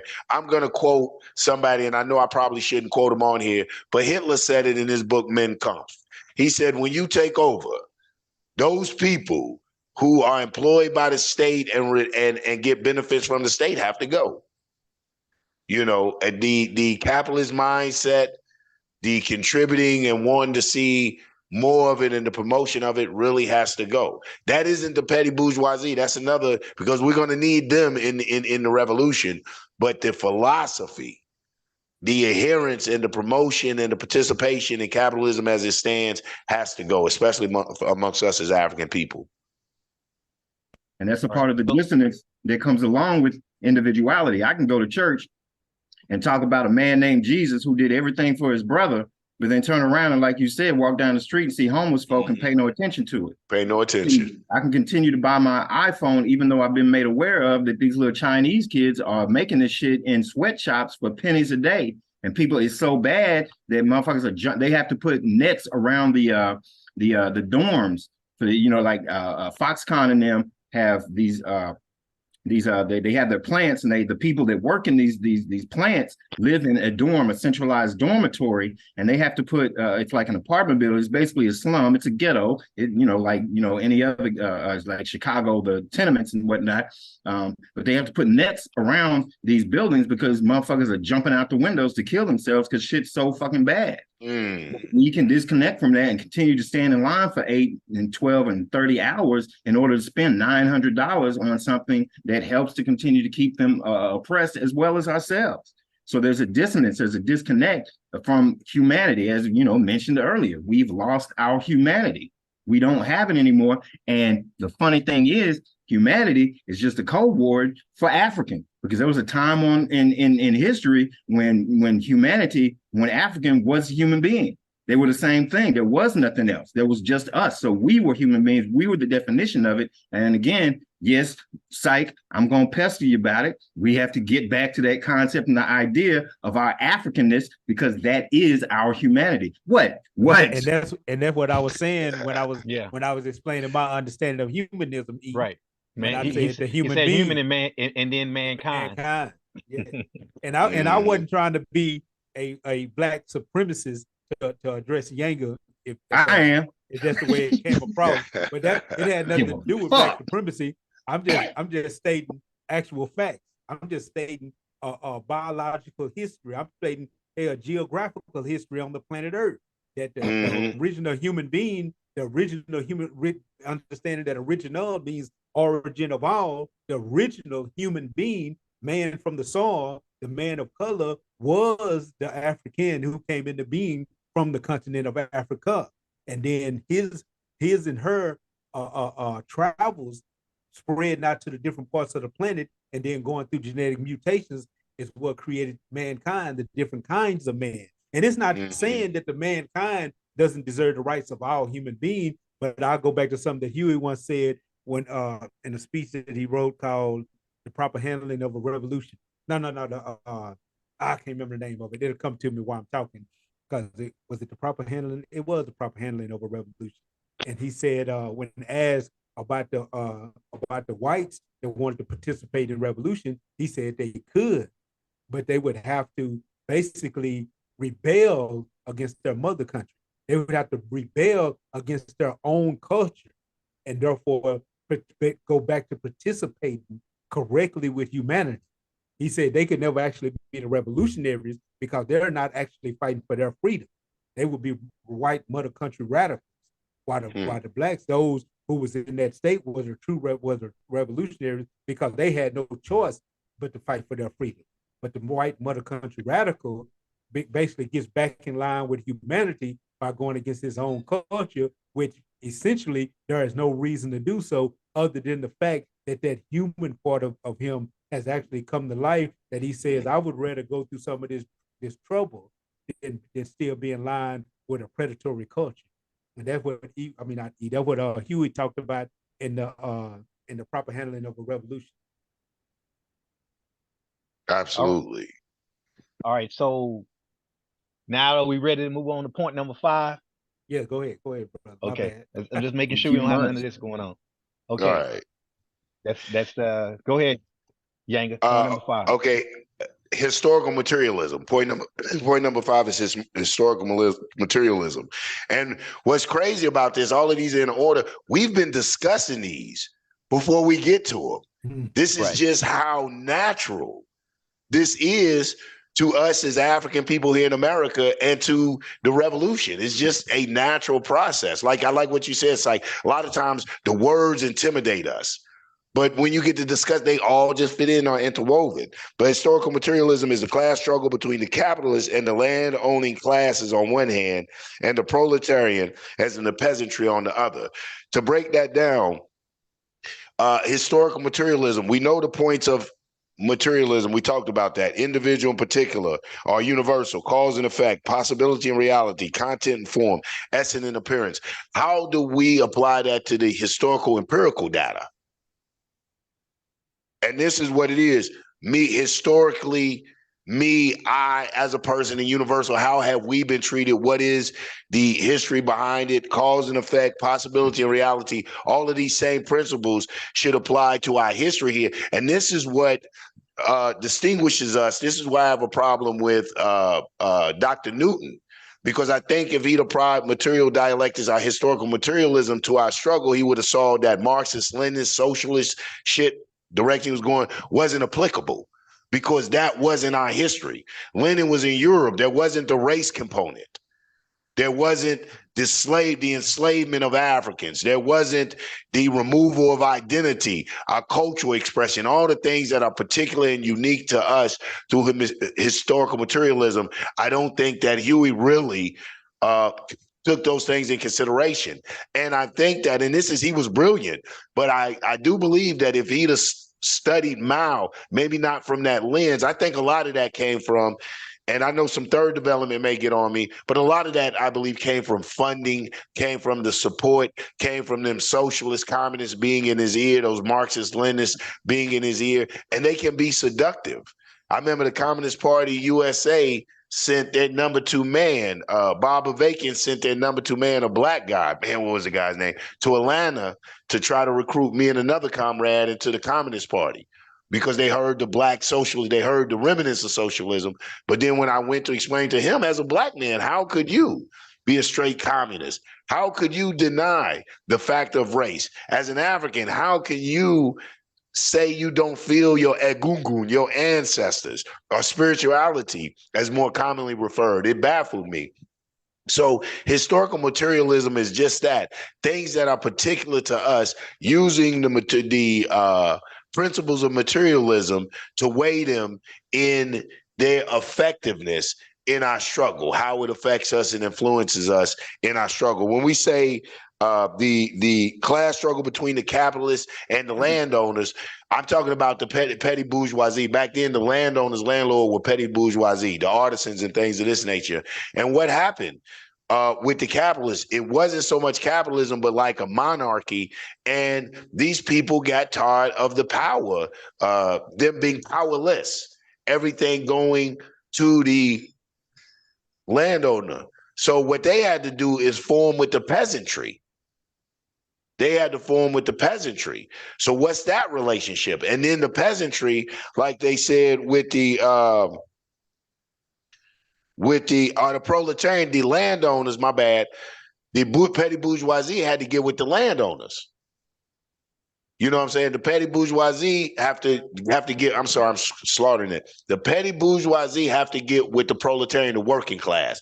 The black businesses have to get with the working class as far as the relations to the capitalists. This is historical materialism, and they weigh that. And the working class has to come to grips with the lumpen proletarian, or what they call the peasantry, below the working class, the criminal base, the the undesirables, they say, in our society. What is that relationship as a poet? How does that look when the principles of materialism are applied to the historical dynamic of black people? And we factor all of these things in to look at the influence and the outcome. And there again, I don't think that we're as realistic as we should be. Our relationship with the business owners, I've met some extremists who hate capitalism to such a degree and I think it's a little bit informed that they hate the black business owners.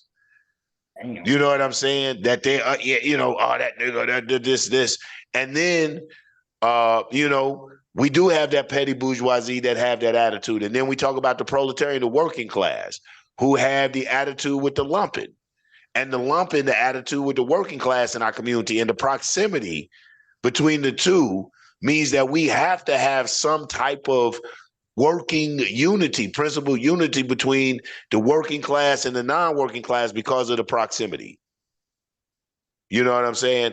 And then the petty bourgeoisie, who really has the ear of the upper echelon capitalists, have to be working with us, and we work with them to really catch their ear or to change the form of the current system of capitalism. I hope it isn't confusing with all of these words I'm throwing around. Just basically what it means is that we have to examine our relationship with each other, the history that we have with each other, based on the principles of materialism, probability and reality, cause and effect, and things of these, and content and form, and things of these nature, based on our unique particular history, not Mao's, not Che Guevara, not, you know what I'm saying, Algeria, the Vietnam, which are all cool, but what is our unique, particular, specific historical conundrum, or whatever we're trying to call it, that keeps us in the bag we're in. And we use these principles to examine those things. Yeah. So that I don't know if you remember, well, you probably don't. Sister named Mukam Tagara. I forget her husband or man's name or whatever it was.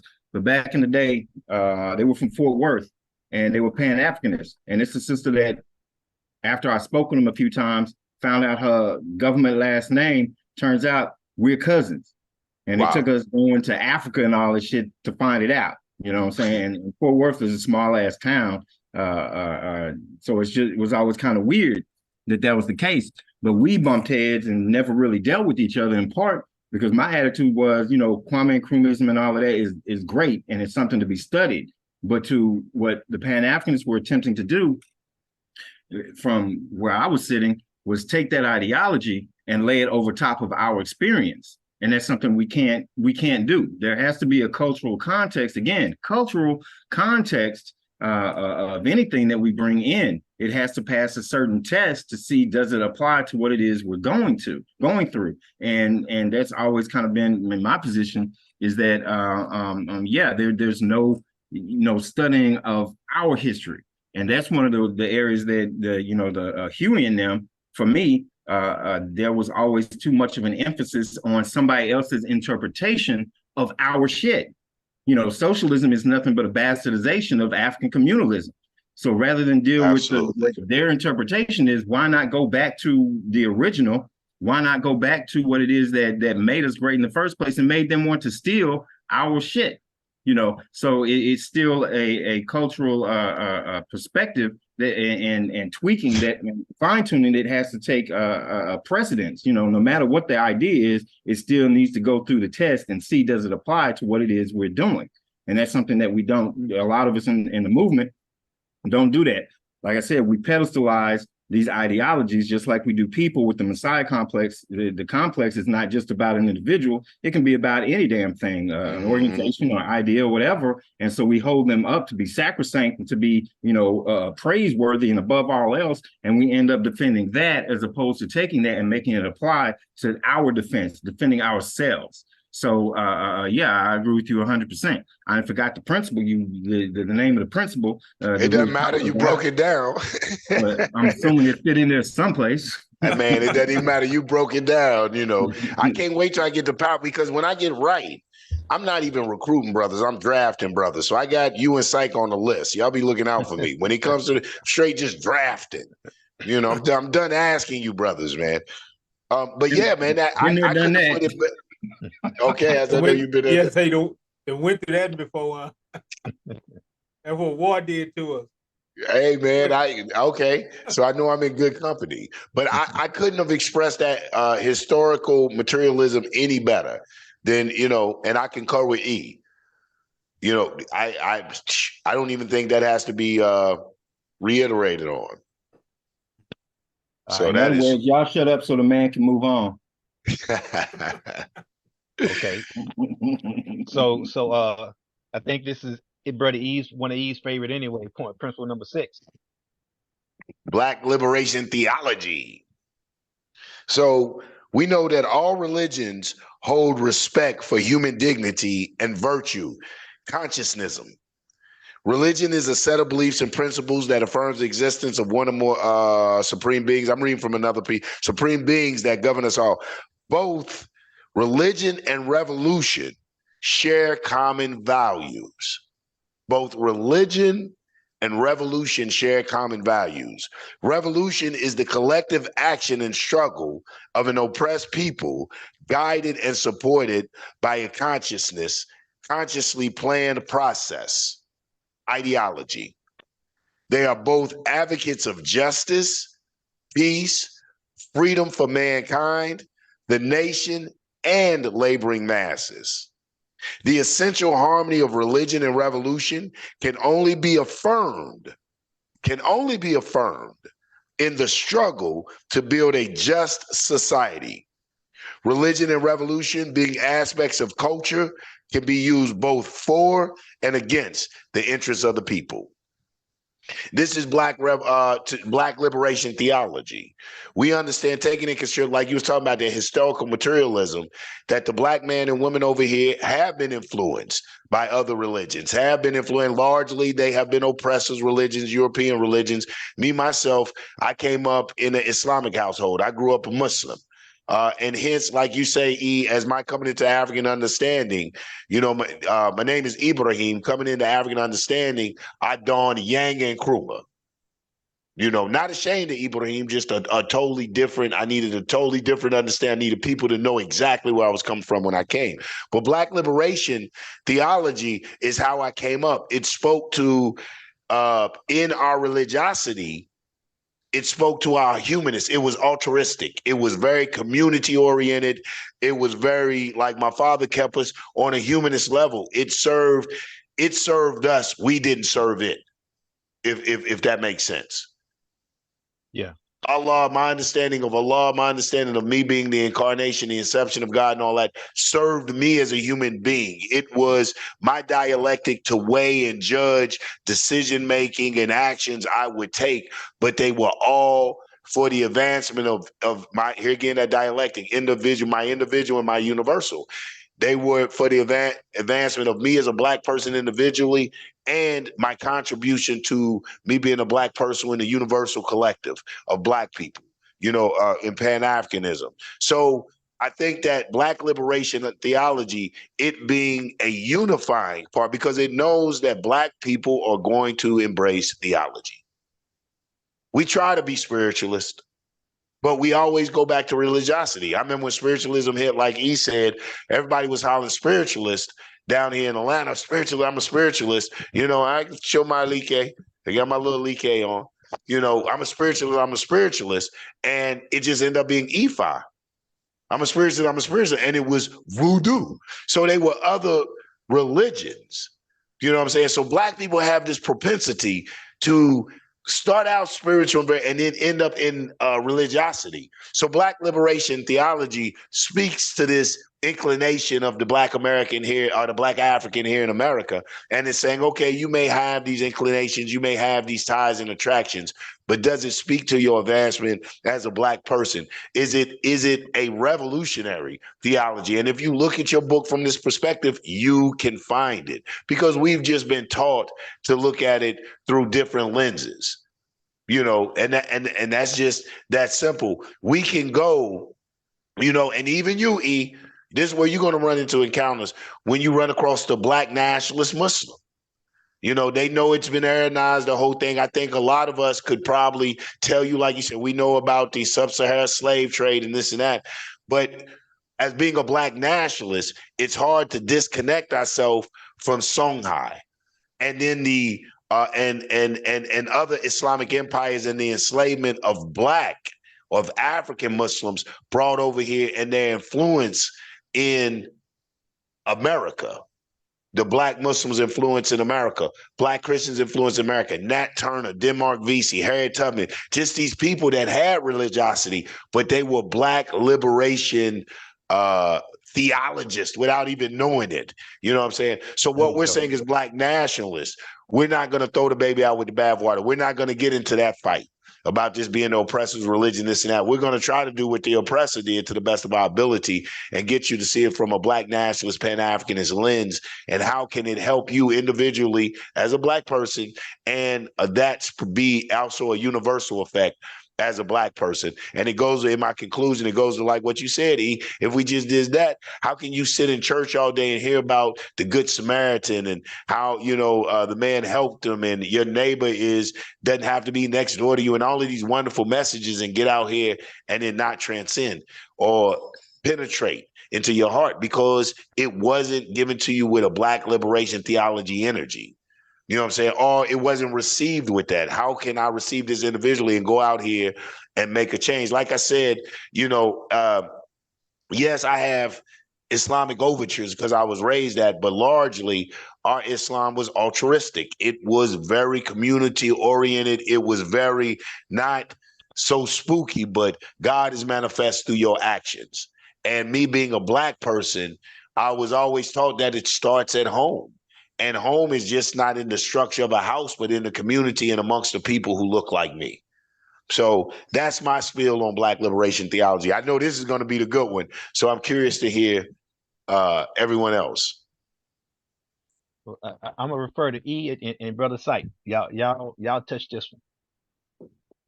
Well, Get it out your system, Syke. Get it out your system, goddammit. Come on. no, I thought you had something you wanted to bring. I do. Well, shoot your best shot, goddammit. This is the one you get, baby. This is it. Well, when it comes to Black Liberation Theology, again, here's another.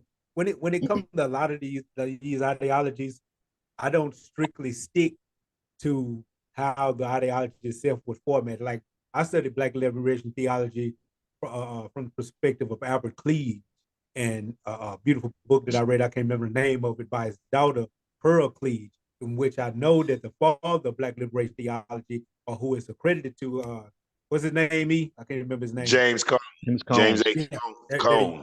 Yeah. yeah. Yeah. That's who's considered the father of Black Liberation Father, Theology. heavy Yeah. brother. Yeah, Yeah. true indeed. And I know we don't have to go into a history lesson on this, but as we know, as we came out of slavery, it's a lot of things, as we so-called came out of shadow slavery. There's a lot of things that we were separated from, like Masonry. We wasn't allowed to participate in the Scottish Rite. So a black brother, Prince Hall, created the Prince Hall Masons, and that became the Black Masonry. It's crazy that we had to recreate something that they actually got from us, because they wouldn't let us participate in a philosophy that we created. But then he had to create the Prince Hall Masons, and the same thing with how Black Liberation Theology rose. We weren't allowed to participate in their churches, so we had to create a church. And our biggest and most profound was the African Methodist Episcopalian Church at the time, which is where a lot of the roots of Black Liberation Theology finds its home, or its foundation, so to speak.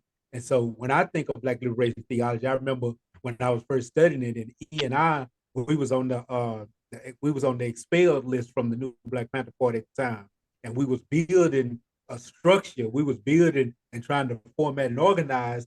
And I believe that it was me, E, my best shot, that said, "Hey, we need to add Black Liberation Theology to the stew." And the reason was not necessarily broken down in I knew you was part of that. Okay.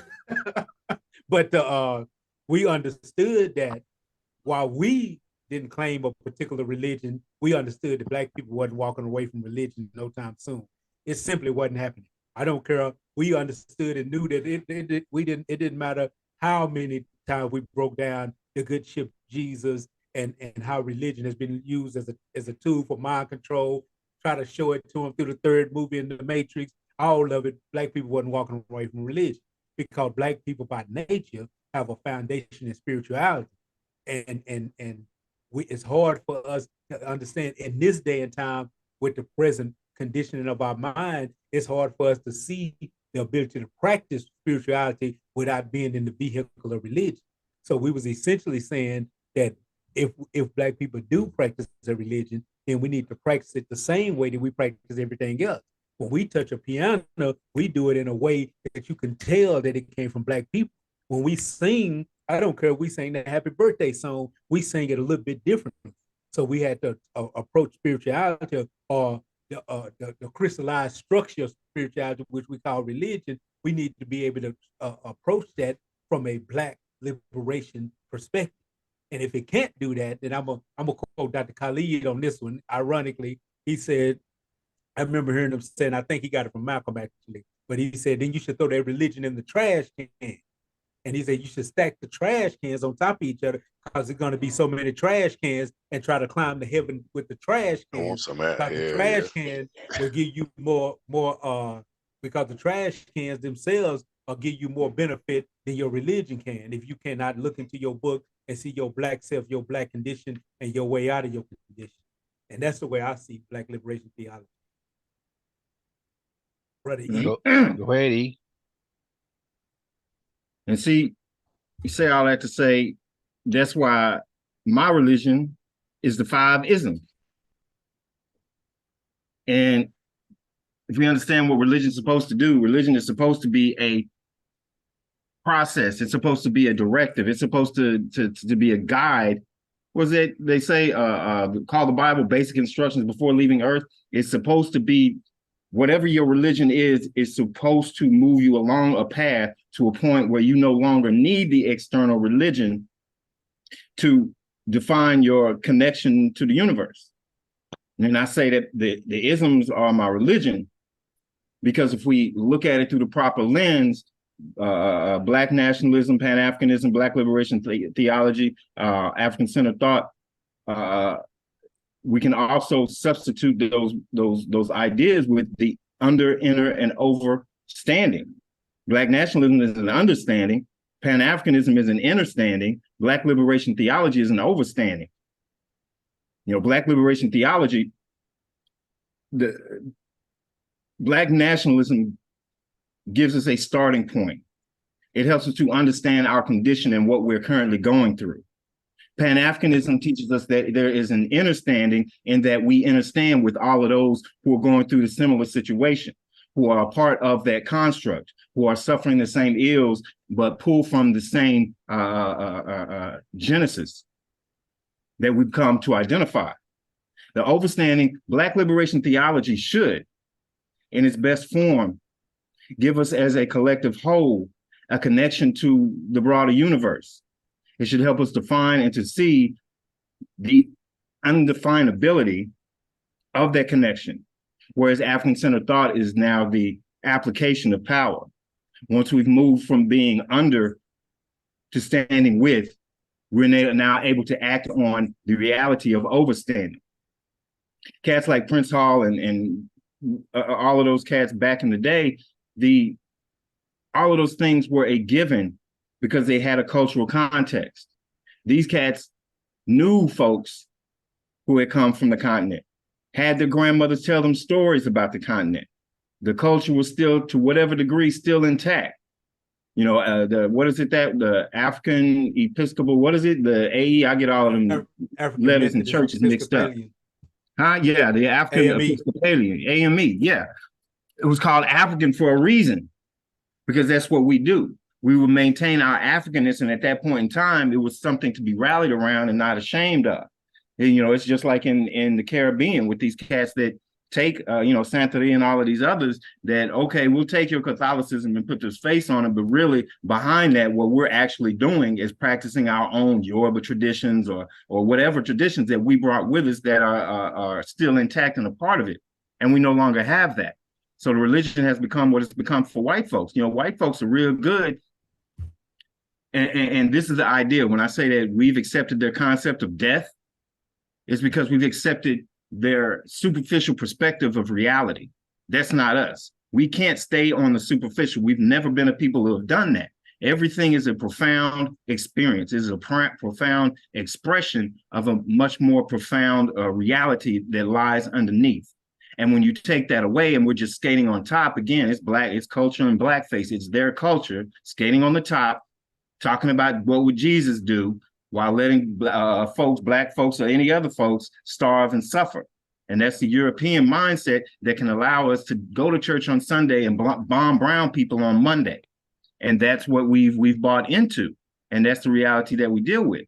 And I'm gonna say this, I don't care who told, I guess I said it before, I honestly don't remember sometimes.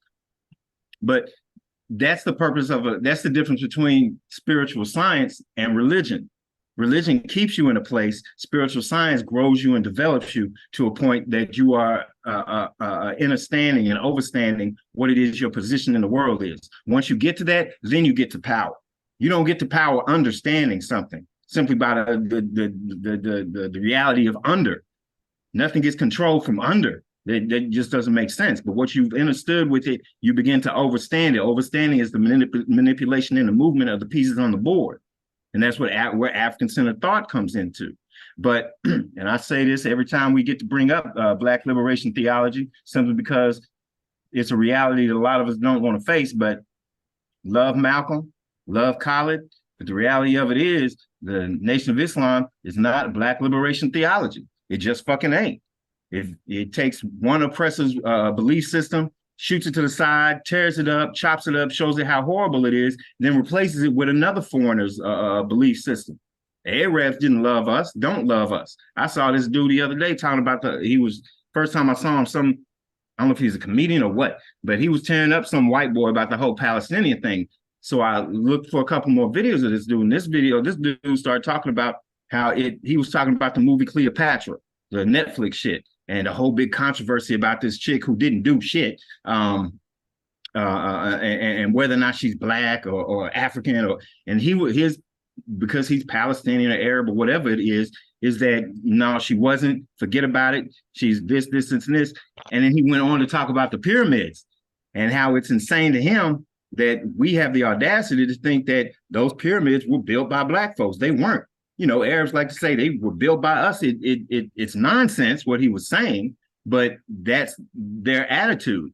So these folks, again, just like white folks gave us Christianity, it is completely illogical that your oppressor is going to give you a belief system that is going to liberate you. Makes no sense at all. So Arabs who have oppressors just as much, we don't hear about it as much because it's on the continent. And I believe that this is one of the reasons that Farrakhan and them, you know, Khaled used to always have his little ankh ring on. He used to always have the big ass kente suit coat on. Khaled was much more about Africa. And that's a problem for Nation of Islam ites, folks who want to stick with the Nation of Islam, because you start digging into it, you have to face the reality that those Arabs still to this day are oppressing African people across the continent of Africa. And if we're truly Pan-Africanists, we have to address that. And it has to be real. If you're going to talk about Black Liberation Theology, you have to address that. And it has to be real. If your God cannot speak to you in your language, it is not your God. If you are bowing and facing Mecca, as opposed to facing Cairo, as opposed to facing somewhere in Yoruba land or Botswana or someplace African, you're still looking to somebody else. You're still being oppressed. If you have to learn Arabic in order to hear the proper words of God, that's not your religion. That's not your God speaking to you. And so we have to step out from under that, even within the nation. And again, props to the nation, because it is a step. It moves us away from the oppression of the European, but we can't allow it to stop there and say, okay, this is Black liberation theology, because it's not, just by definition, because it's not liberating us. It's simply substituting in a new oppressor for the old oppressor. It's a new day, so we get oppressed by somebody else. That's nonsense. So until we get back to where we can hear God within, till we get back to where we can express our Africanness without any hesitation, without any fear of it being bastardized or what is the word, weaponized against us, and expressed from within, as opposed to taking somebody else's and attempting to express, when we can express from within. And I don't have a problem with, you know, Yoruba or any of that, but we, like the brother said, we will, religion becomes it's where we stop. So we take a church mentality and we go and hang out with the Ifa clique or the Osara Set clique. And so that's what we do. And that's it.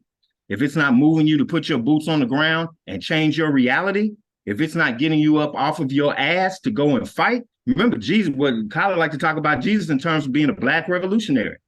Hell, they called Nat Turner a religious zealot because he wanted to live what it said in the Bible. The Bible was about the violent upheaval to get the oppressor's knee off of your neck. So if your religion is not moving you to that point to actively, I'm not saying violently, actively resist oppression, then it's not your religion. It's just not. And it's damn sure not Black liberation theology. It might be a Blackish theology. It might be blackface theology, but it's not Black liberation. See, that's the key word. If it's not liberating you, fuck it. It's not what it is. Period. But I'm gonna have to respectfully disagree with some of that. E. Come on, it's about goddamn time. I've been trying my best. I know. I was surprised we got this far in this. I'm like, I know, man. Yeah, man, because you know, I go back to like what you said about Cuba and Haiti's, how their oppressor had given them a religion. And on the surface, it may have looked like that they were good Catholics and they were energetic about revering these saints. But it was the African deities or the African energies behind them that they were acknowledging, and that empowered them to for their own freedom. Not just, like you said, not just in Haiti, Cuba. Shit, they staged the revolution and got their freedom. I think that when we talk about spiritualism, to me, and this is my opinion, of course, you know, well, this is a medical fact that the cells, I forget how many cells that we contain, like 37.5 billion cells in us, and they let off like 0.1 0.07 electricity. So altogether, it's like 2.63 thousand volts going through us at one point in time. We're walking batteries. But Right. for what? We have to ask ourselves, for what? And I believe this is for that higher connection. Now, let's talk about the battery aspect. What activates this battery? I came up as a Muslim in a Muslim household. Didn't know an Arab, didn't learn Arabic from an Arab. It was a social cultural tie for me.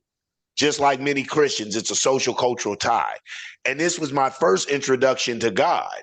So when I go to God, Great Spirit, Infinite Conscious, Universe, all these names that we have for it, nothing activates me like Allah.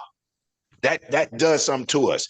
I go with the Ifa, I study with them. You know, largely I'm a hoodoo practitioner. I mix and mingle if you got God energy. But Odumare, Olofi, Olo doesn't activate me like Allah. Jah, Jehovah doesn't. Maybe it's my disconnect from Africa and epigenetics in me. But a lot of times that's what I mean, that a lot of that is just for cultural show, and it doesn't activate the God energies in Black people to participate in their own self-determination. When I read the Quran, I read verses like oppression is worse than death. They are not dead. It only appears as so, but so don't speak of them as if they're dead when they die for God. So we see all of these verses that encourage us to change society. We go to Nat Turner, whom said he saw Black angels and white angels clashing. You know, so that's what Black liberation theology is to me. Even in defense of the nation, and I'm not nation, where I would say that they had elements of Black liberation theology, though they used Islam, which at time, then we have to look at the time that they're receiving information. Wasn't social media, you couldn't click a button and know all about Africa. They were using the complete opposite of white Christianity. The Arabs didn't even too much mess with us. You know, that's what was amazing. It was after the demise of the Nation of Islam, all these Arabs want to come out and shit, and then Wafdi Muhammad gets with it, and all of a sudden we Sunnis. But I go back to say this, why I would say that the Nation of Islam, to me, had some aspects of Black liberation theology is for their morals and ethics.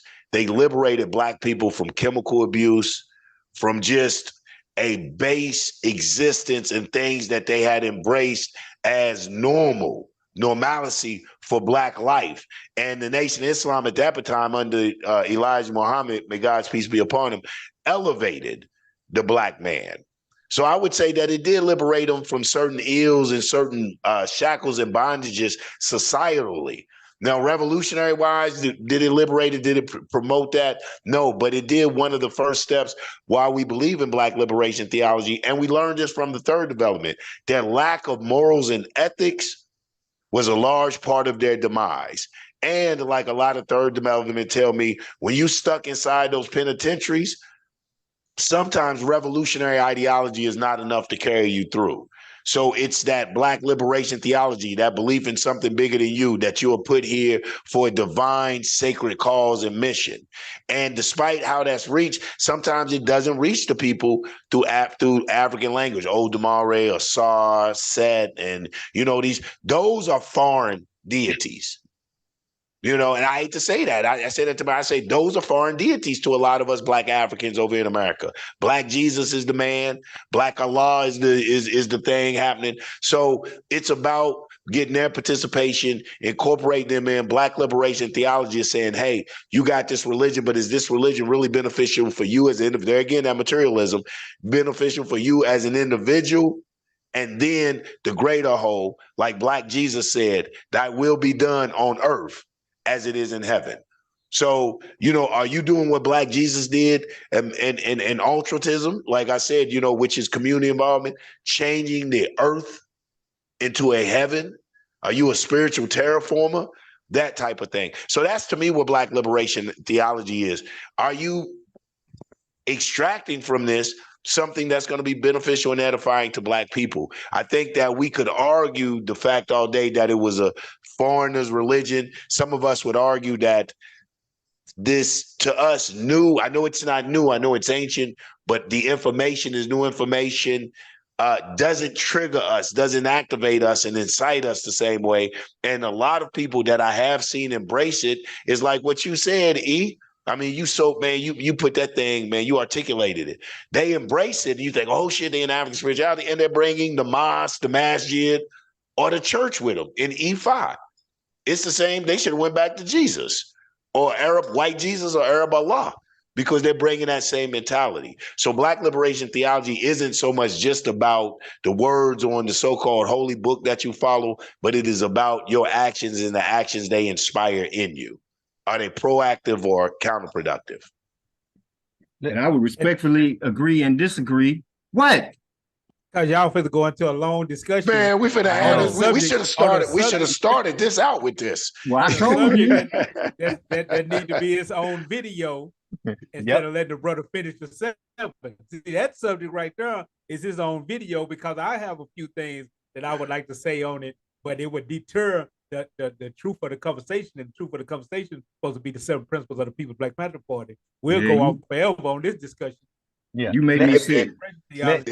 Well, have me back for that one. Make sure you have me back for that one. We will, because y'all keep having this showdown that never actually get a chance. That to never happens, man. I'm telling you. That's because I challenged the man and he ran off. He disappeared to like England or some shit. So some Black Montreal or something. Third degree burns, hospitalized, man. 3rd degree burns, man. I had to heal up for you, E. I got to come back for you. I had to heal up for you, bro. I see you to grow, let your beard grow out and everything, man. Hey, fingernails dirty. He been out there in the garden all day. Chicken shit. Let me say something real quick, just to throw out there for our listening audience, especially ones within the E5 community and any of our African traditions that are like that. Coming from African martial science, I would say this: when you bring into your blood rights the talking drum, there are 3 different categories that we have to talk about, and I'm not going to get into them. I just want to say it. You have your one that talks about running from the plantation, escaping the plantation. You have one that basically talks about surviving and enduring the plantation. And then there's a third one that is a missing component, which I think if we go back to this one, it will be able to rekindle and go back into some of the things that Comrade Yanga is talking about that are missing, which is why he don't how they're feeling. And that has to do with the destruction and the removal of the plantation. So a lot of the talking drums are talking about escaping. They're tying in the talking drum liberation escape message, as opposed to destroying the plantation. So the chants need to be centered around, when you're talking about going back and dealing with the ancestors and the blood rights, the chants need to be about tearing down, dismantling, and destroying the plantation. And then the spirits that are called up through that will have value as to what we're talking about. So with that, I just wanted to throw that out there. So start having the right talking drum. And that's why when you get into the church and folks get all of that shit right there and get to feeling good, that's what that shit is. That's what it is. It even come across exactly what it is when you hear the bass and the drum. It's that nature. But since we're gonna throw it in there, I'm gonna add my little part then. I'm gonna add my little part there, since y'all won't get off this subject matter. I'm gonna add my little part. See, I'm finna disagree, and this is a hell of a fight I'm finna pick, because I'm finna disagree with Yanga and Brother E. I'm gonna disagree with both of them on different points. Cause both of them right on certain points, but I think they both missing another. And I'm gonna start like this. One, Nation of Islam can be categorized as Black Liberation Theology for this reason. When you study Black Liberation Theology, like I told you, I like to deal with the Abbot Cleave for some reason, but when you study it, it is about, because you got to understand what they saw, what people like Noble Drew Ali or Elijah Muhammad or James Cone or Abbot Cleave, you got to understand what they saw. They saw what you're saying, E. They saw Black people practicing an oppressive religion and lacking the ability to see ourselves in that God image. So the whole concept of Black Liberation Theology was to put Black liberation into that format, that Christianity or that Islam or whatever it is that we was practicing at the time. And Islam was revolutionary in the sense that, and the reason why it was able to work, because it had a structure, a foundation. And you're right, 100%. I cannot disagree with you. It is a foreigner's language, a foreigner's culture. I've said it a million times. Religion is the deification of culture. And when you truly look at it, you'll see it, you'll understand it, you cannot miss it because you learn another person's language. You take on another person's names. So it's all there. It's true, but no doubt. But Nation of Islam was able to work because we wasn't as familiar with Islam as we was with the oppressors Christianity.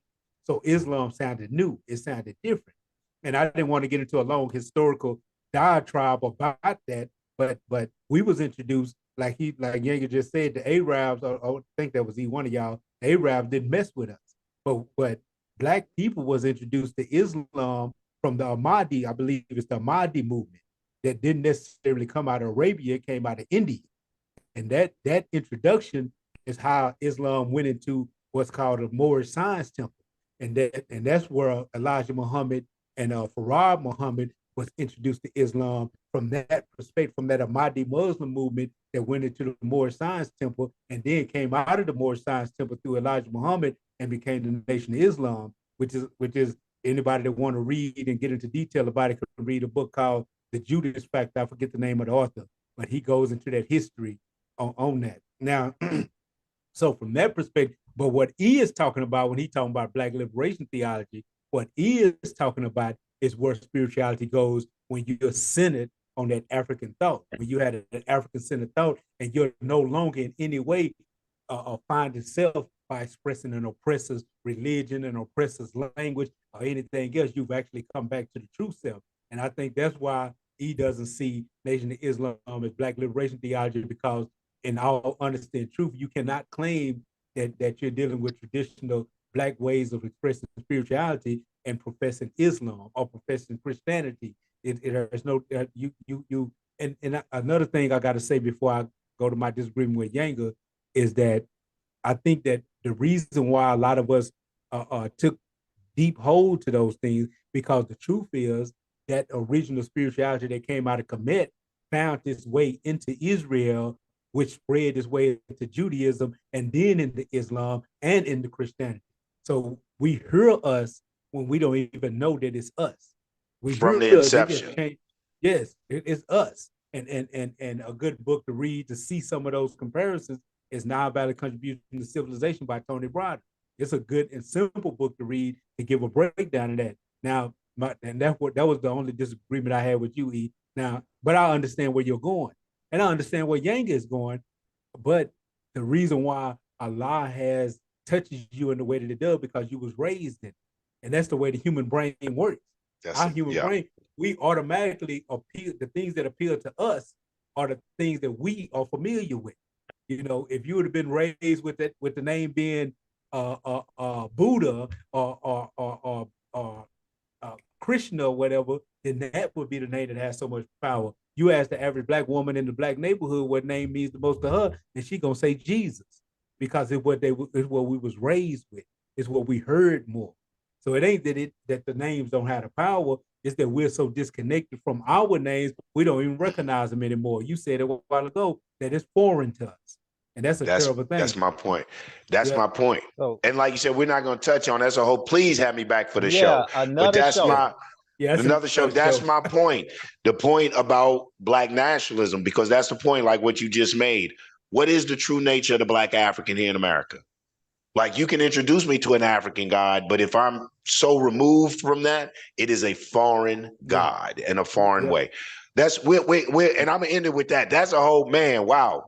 Yeah, you guys have me back for that. So you need to title that. You need to title that shit the contradiction of the foreign internal, or the foreigner inside of us. Because and I need y'all to tell me at some point, what the hell do y'all mean the Arabs didn't too much mess with us? I'm having trouble figuring. No. What he's saying, we're talking about. No, what he was talking about, they didn't relate to us. It ain't like they came over here and said, "Oh, those are Black Muslims. We're cool. We Muslims." Now he's saying that basically, like, I don't mess with that cat.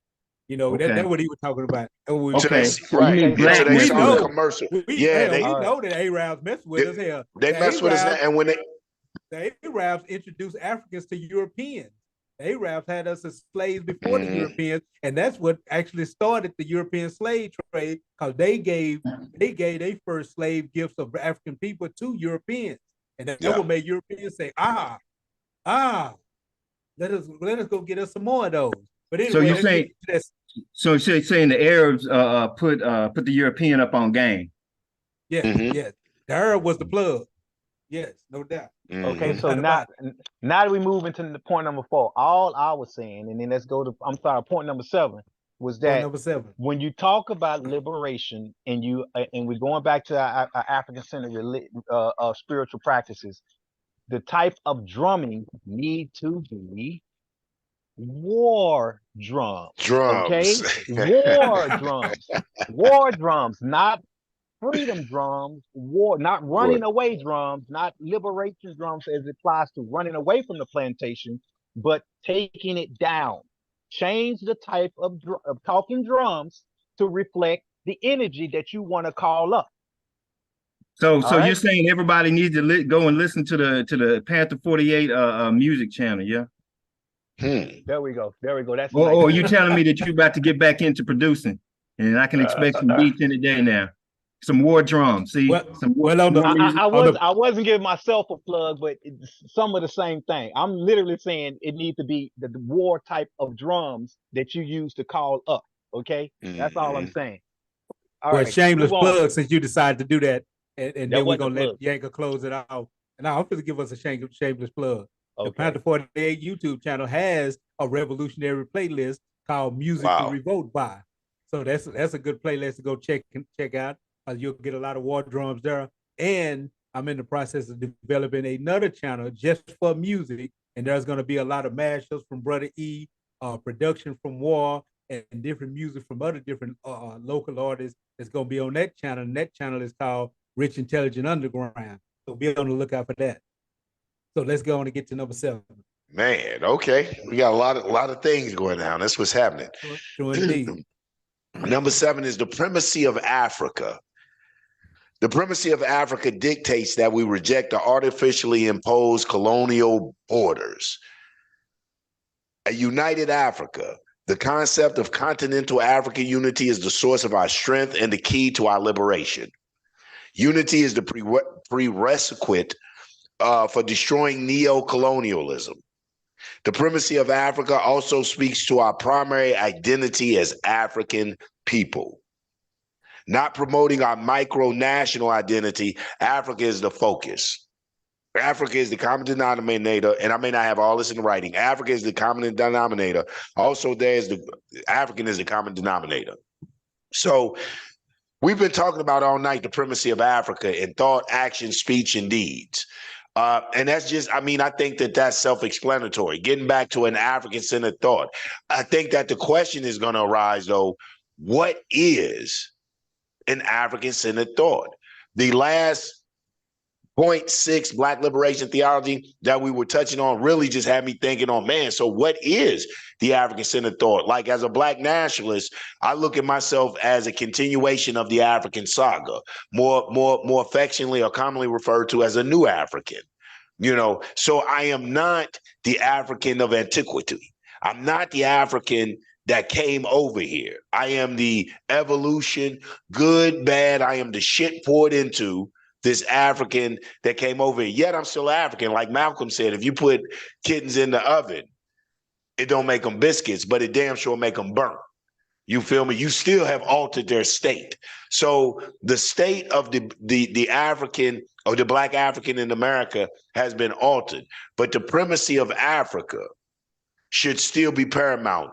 That holding Africa, as the be all, the sum all. I ain't gonna say romanticize it, but at times a good, healthy idea of Africa and the more positive aspects, the more enriching components of our history should be promoted, and we should be encouraged to reconnect to that. But more importantly, is philosophical Africa. That's what African-centered thought is to me. The 7 principles, Nguza Saba collective works, the dialectics we were talking about, the African communalism, and not this. So they call socialism derived from primitive African communalism. I'm like I say it was just the opposite, from advanced African communalism to primitive socialism. How do we get back to the African thinking that is beneficial and edifying to us as Africans here in America, and more than just empty rhetoric or cultural rituals and displays. And I think in order to really do that, then we have to take in consideration the factors that affect us as Black Africans here in America.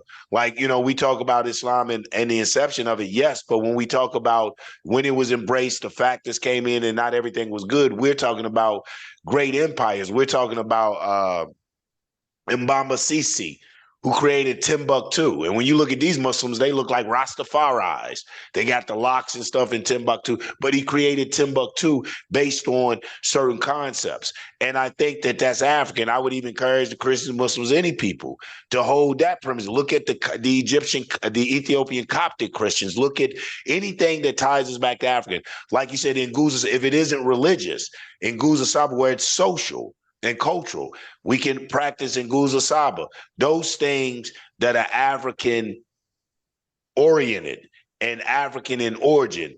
However, you know, I don't say but, I say however, with understanding that us as African people here in America, that our adaptations to this culture that we have also becomes African. Like you can't, like in Hades, when they, and I go back to the religious thing, when they accepted or took the Catholic saints and used them and hid the Loa, hid the African gods behind these Catholic saints, we don't say they practice Catholicism.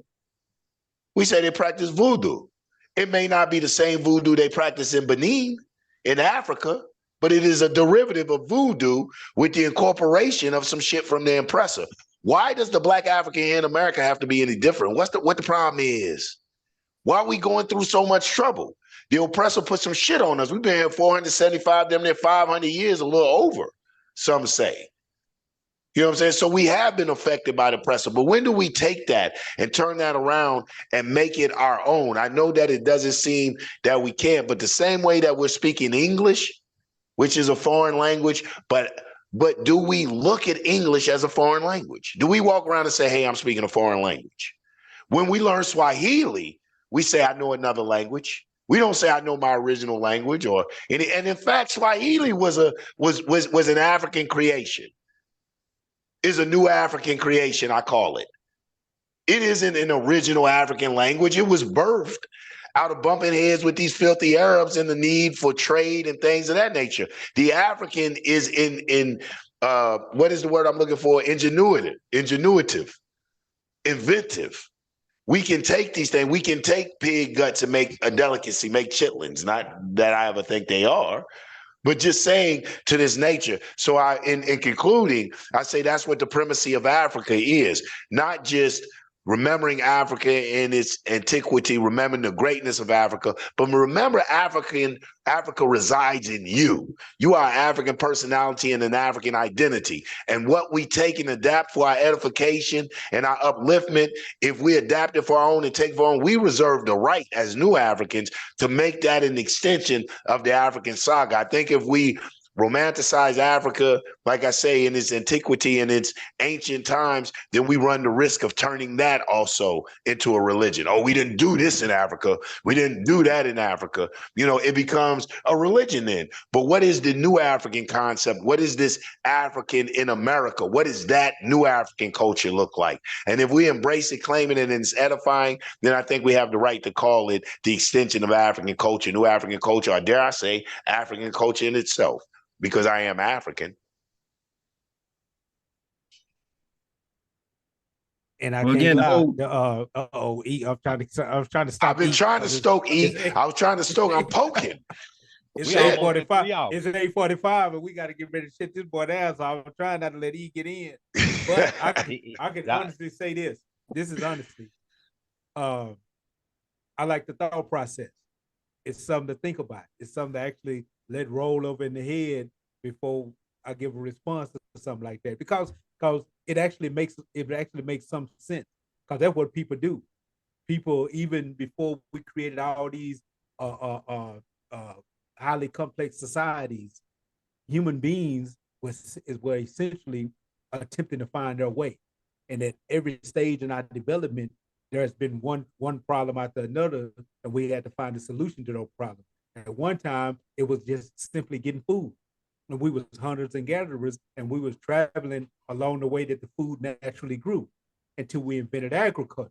So we solved that problem with agriculture. And the next problem became how to teach others how we solve that problem. And then we had to invent things like education.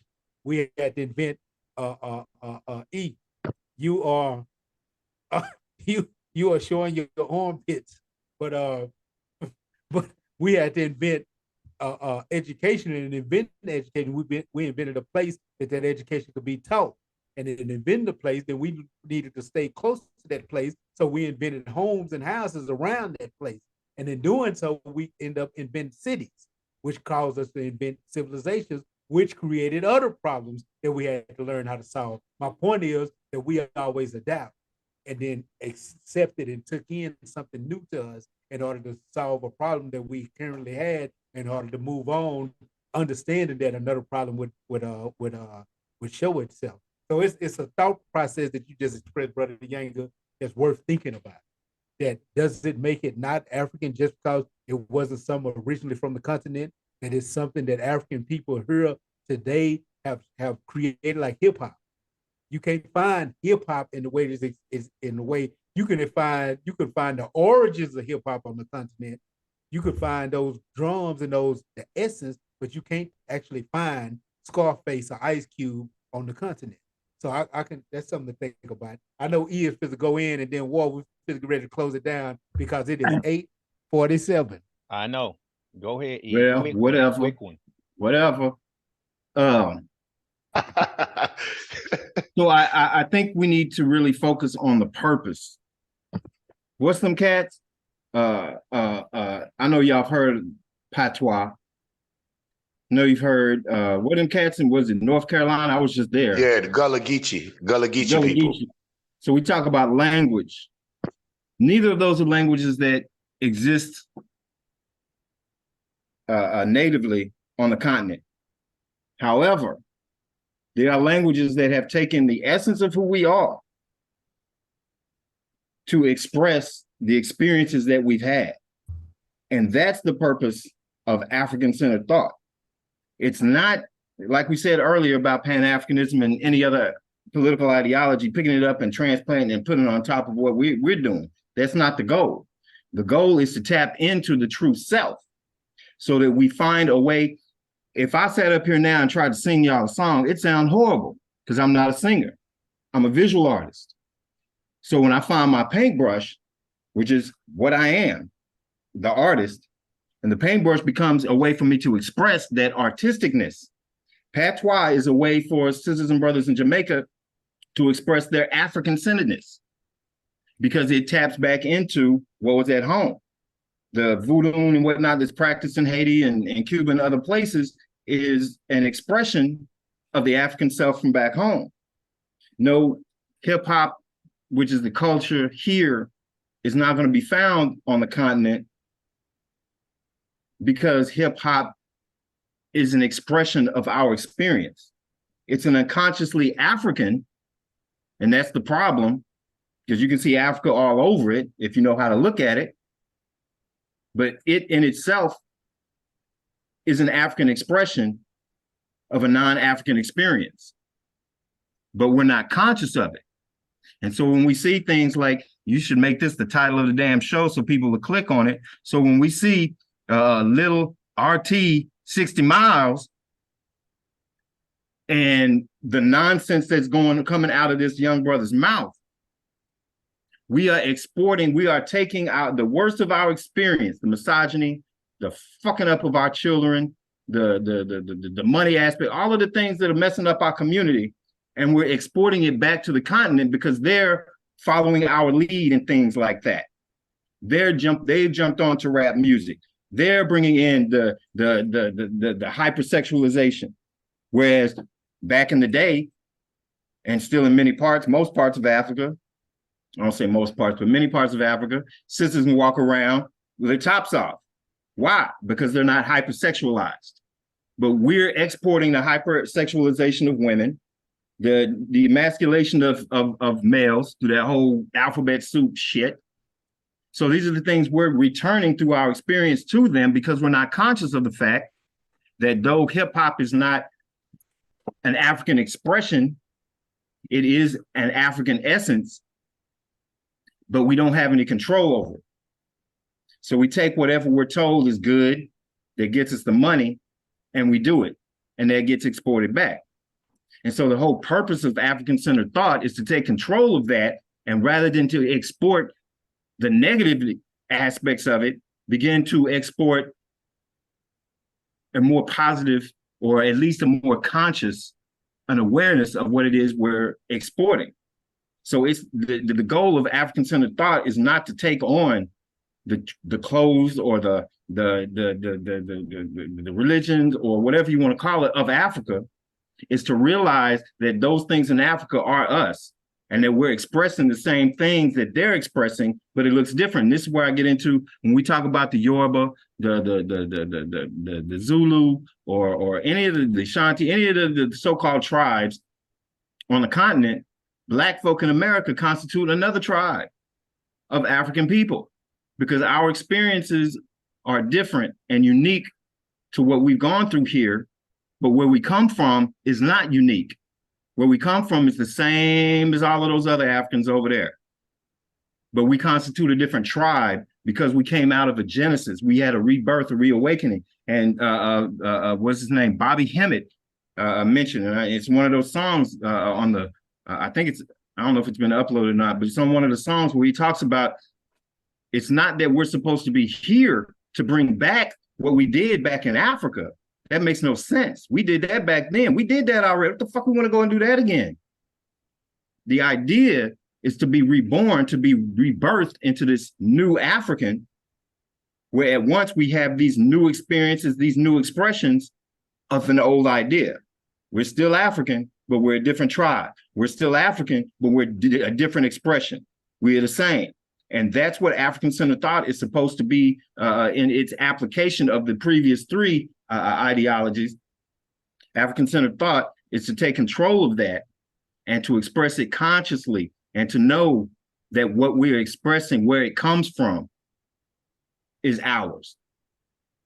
It's not to convert everybody to Ifa or anything else. It's to say Ifa, the elements of Ifa. Matter of fact, Chancellor Williams said in Destruction of Black Civilization that all African religions are essentially the same.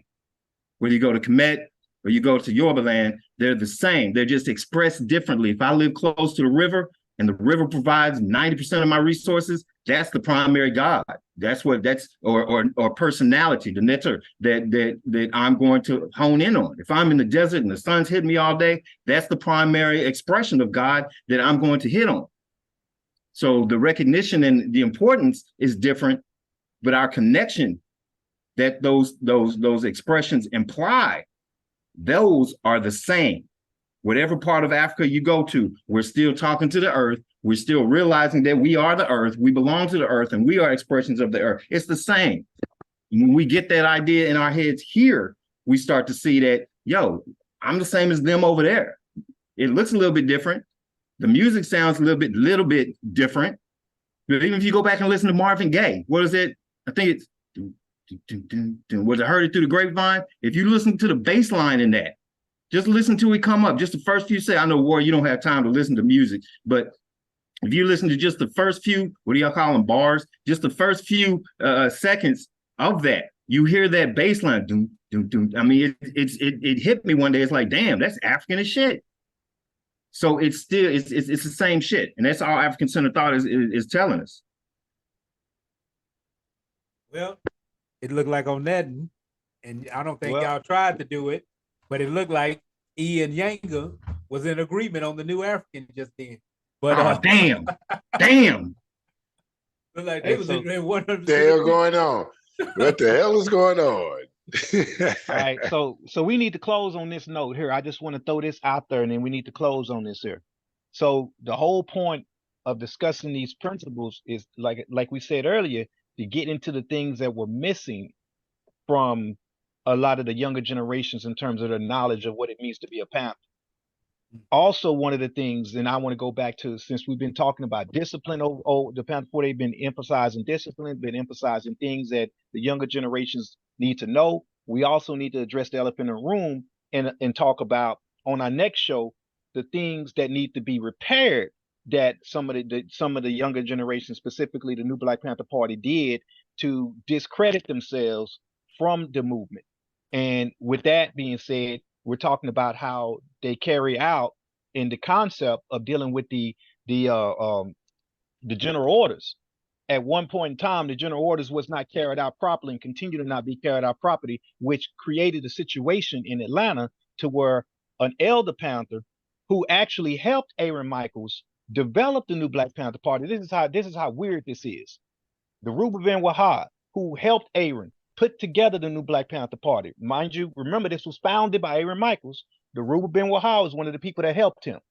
How ironic is it that this elder ends up getting beat down by members of the new Black Panther Party, an organization that he helped put the founding principles together with Aaron Michaels on.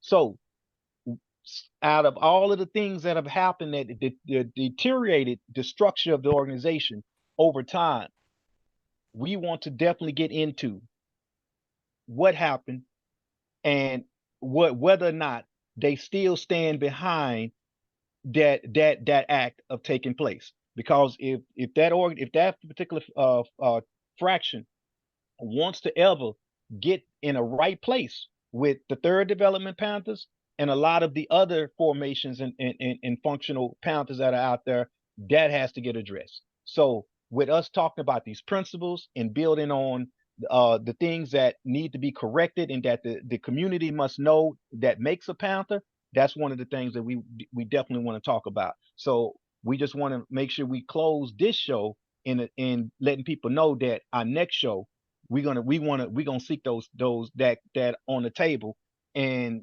get some of the people from that formation to speak on that. So that's all I got to say. I just wanted to throw that out there. Syke, can you close us out? Because he obviously does not have skill set to do that, bro. Go ahead. Let me send a shout out too. That one more thing that I want to send out, because I'm coming as national chairman for People's Black Panther Party, but I'm also the co-founder of a group called People for the People, People for the People. And what that is just a Black awareness group. It is to reintroduce Blackness, to stoke positive emotions and reinstill pride in being Black. And I call it a three-tier process. What I'm hoping to do with this on the general masses is to create a recruiting pool for us again, because we got to stop recycling these has-beens. These some dead booties out here. These Negroes are done, some of them. So to create a resource pool, and from that, preferably, PEC will take political education, will take place, and then we can elevate them into revolutionary status. But really, operations that start targeting the masses of the people again. We've become elitist. We keep going to the same people in the same circles, and we've turned it into something similar to the Masonic lodges. This party, and I used to be with this Black Panther Party, Heidi Ho, Black Panther Power. So we're doing the same. So, and the masses of people are looking at us. They can't just stay right. That's the new Panther Masonic shit, So, and the masses are looking at us. One, they can't distinguish between any of us. And two, they're not being informed to what they're looking at. So one formation has the potential to turn some of the masses off, and that can be disastrous because we're taking people whom just wake up into a pro-Blackness, and that's what I call it, just a Black awareness, being pro-Black, and trying to elevate them and raise them to revolutionary status. And when they get burned, they get turned all the way off. But if we raise them to pro-Blackness, awareness, and Black pride, they will begin to have these skills to distinguish between, at least to a degree, criminals and those who are sincere and operating for the community, because they have this pro-Black awareness, and they themselves recognize criminals from Black people trying to uplift the community. And that starts there again in the materialism in the individual. They will begin being pro-Black. They begin to become aware of their criminal inclinations and the Black God that exists in them and this battle that's taking place, and how, like we say, as within, so without. So once they recognize this battle within themselves and begin to fight this battle within themselves, they can see this battle. They can see this very same battle being played out, being demonstrated in the masses in society. And that battle in themselves should be given them the tools and the fortification to go out here and contend with what's in society. But that's after we elevate them and train them. But the very first start is recognizing them. In my conclusion, like they say, a man with addiction, what do they say? The first step is acknowledging you got a problem. So we need to get the people to stand up and acknowledge they have a problem of not being Black, or stand up in the knowledge that they love being Black. And I'll start with me. Hi, I'm Yanga Nkrumah, and I love being an African here in America. And I'm dedicated to the fight for the upliftment, the advancement, and the liberation for all Africans in America. And so I wanted to send that plug out for P.B.P because that's the push now until we can begin to develop cadres of revolutionary stature. And thank you guys for having me on, man. I always love here. I'm gonna put in an application, man. For real, I want to be a panelist one day. I We're not love hiring. you guys. Not hiring? We're not hiring. That sucks. That sucks. Sorry. And in the beginning and invention of the Panther 48, we always said that the Panther 48 was 3 members, but later we may induct other members who was on. They had to be on point with their political education, their Panther ideology, and their African-centered thought. These were prerequisites, and they had to be a seasoned revolutionary. But with that, we're going to get ready to close out. We appreciate you for coming on board, Chairman Yanga. We appreciate the value that you added to the show. I'm gonna point out a few quick takeaways before I close out, because these things I'm all ready to go, but I gotta say it. I gotta say it because these are things that I think people need to know. We said some words on there today, and I'm not going to get long-winded, Walt. I just think people need to look up some of these terms. Black Liberation Theology. If you don't know what that really is and you just heard us saying it, go figure it out. Go look it up. Read about it. Go look these terms up. You heard Yanga say a few times, Black nationalists, stunt Black nationalists. Go look that up and see what that is. Here's 2 good books to actually read. Well, you probably can't see them. Can't see it.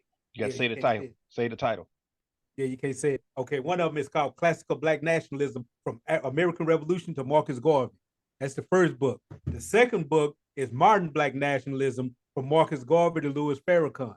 These 2 books get into break down ideology, but what they do is they use historical events and certain things that happen in the American history as it applies to Black people. And as you can see, it starts off with American Revolution. So it talks about the type of Black nationalist thoughts that was coming out of those who was actually Blacks who were participating in these fights, even on both sides, and giving you an understanding of how they thought and how they was attempting to reach their freedom. These are two good books. But get the books, Martin Delaney, absolutely. Study these terms. Look up these concepts that we talked about. Dialectical materialism. Look this stuff up. These things are important to know and understand. I hope y'all got value from the show. The primary ideas we wanted y'all to be able to look at was those 7 principles that came from the People's Black Panther Party that are an African-centered thought, as he always talks about. What do those things mean? What does that stuff even mean? Because a lot of people don't know what it means, and y'all will sit and listen to something like this and don't walk away with the meat of the conversation. And while we did these type of dialogue, and see, I was on vacation when y'all had the audacity to jump the elder Dhoruba Ben Wahad. I had absolutely nothing to do with it. Y'all was out here steering the organization. And with that, and that's something. It was totally rogue then. It was totally rogue then. I'm just gonna tell you, I wasn't in it. I don't think war was a part of it. It went completely. Yep. And it went completely off the rack. It was completely rogue then. Yeah, it was rogue. Yeah, but we had the brother on the show. We had the brother on the show before. But with that, we're gonna close out.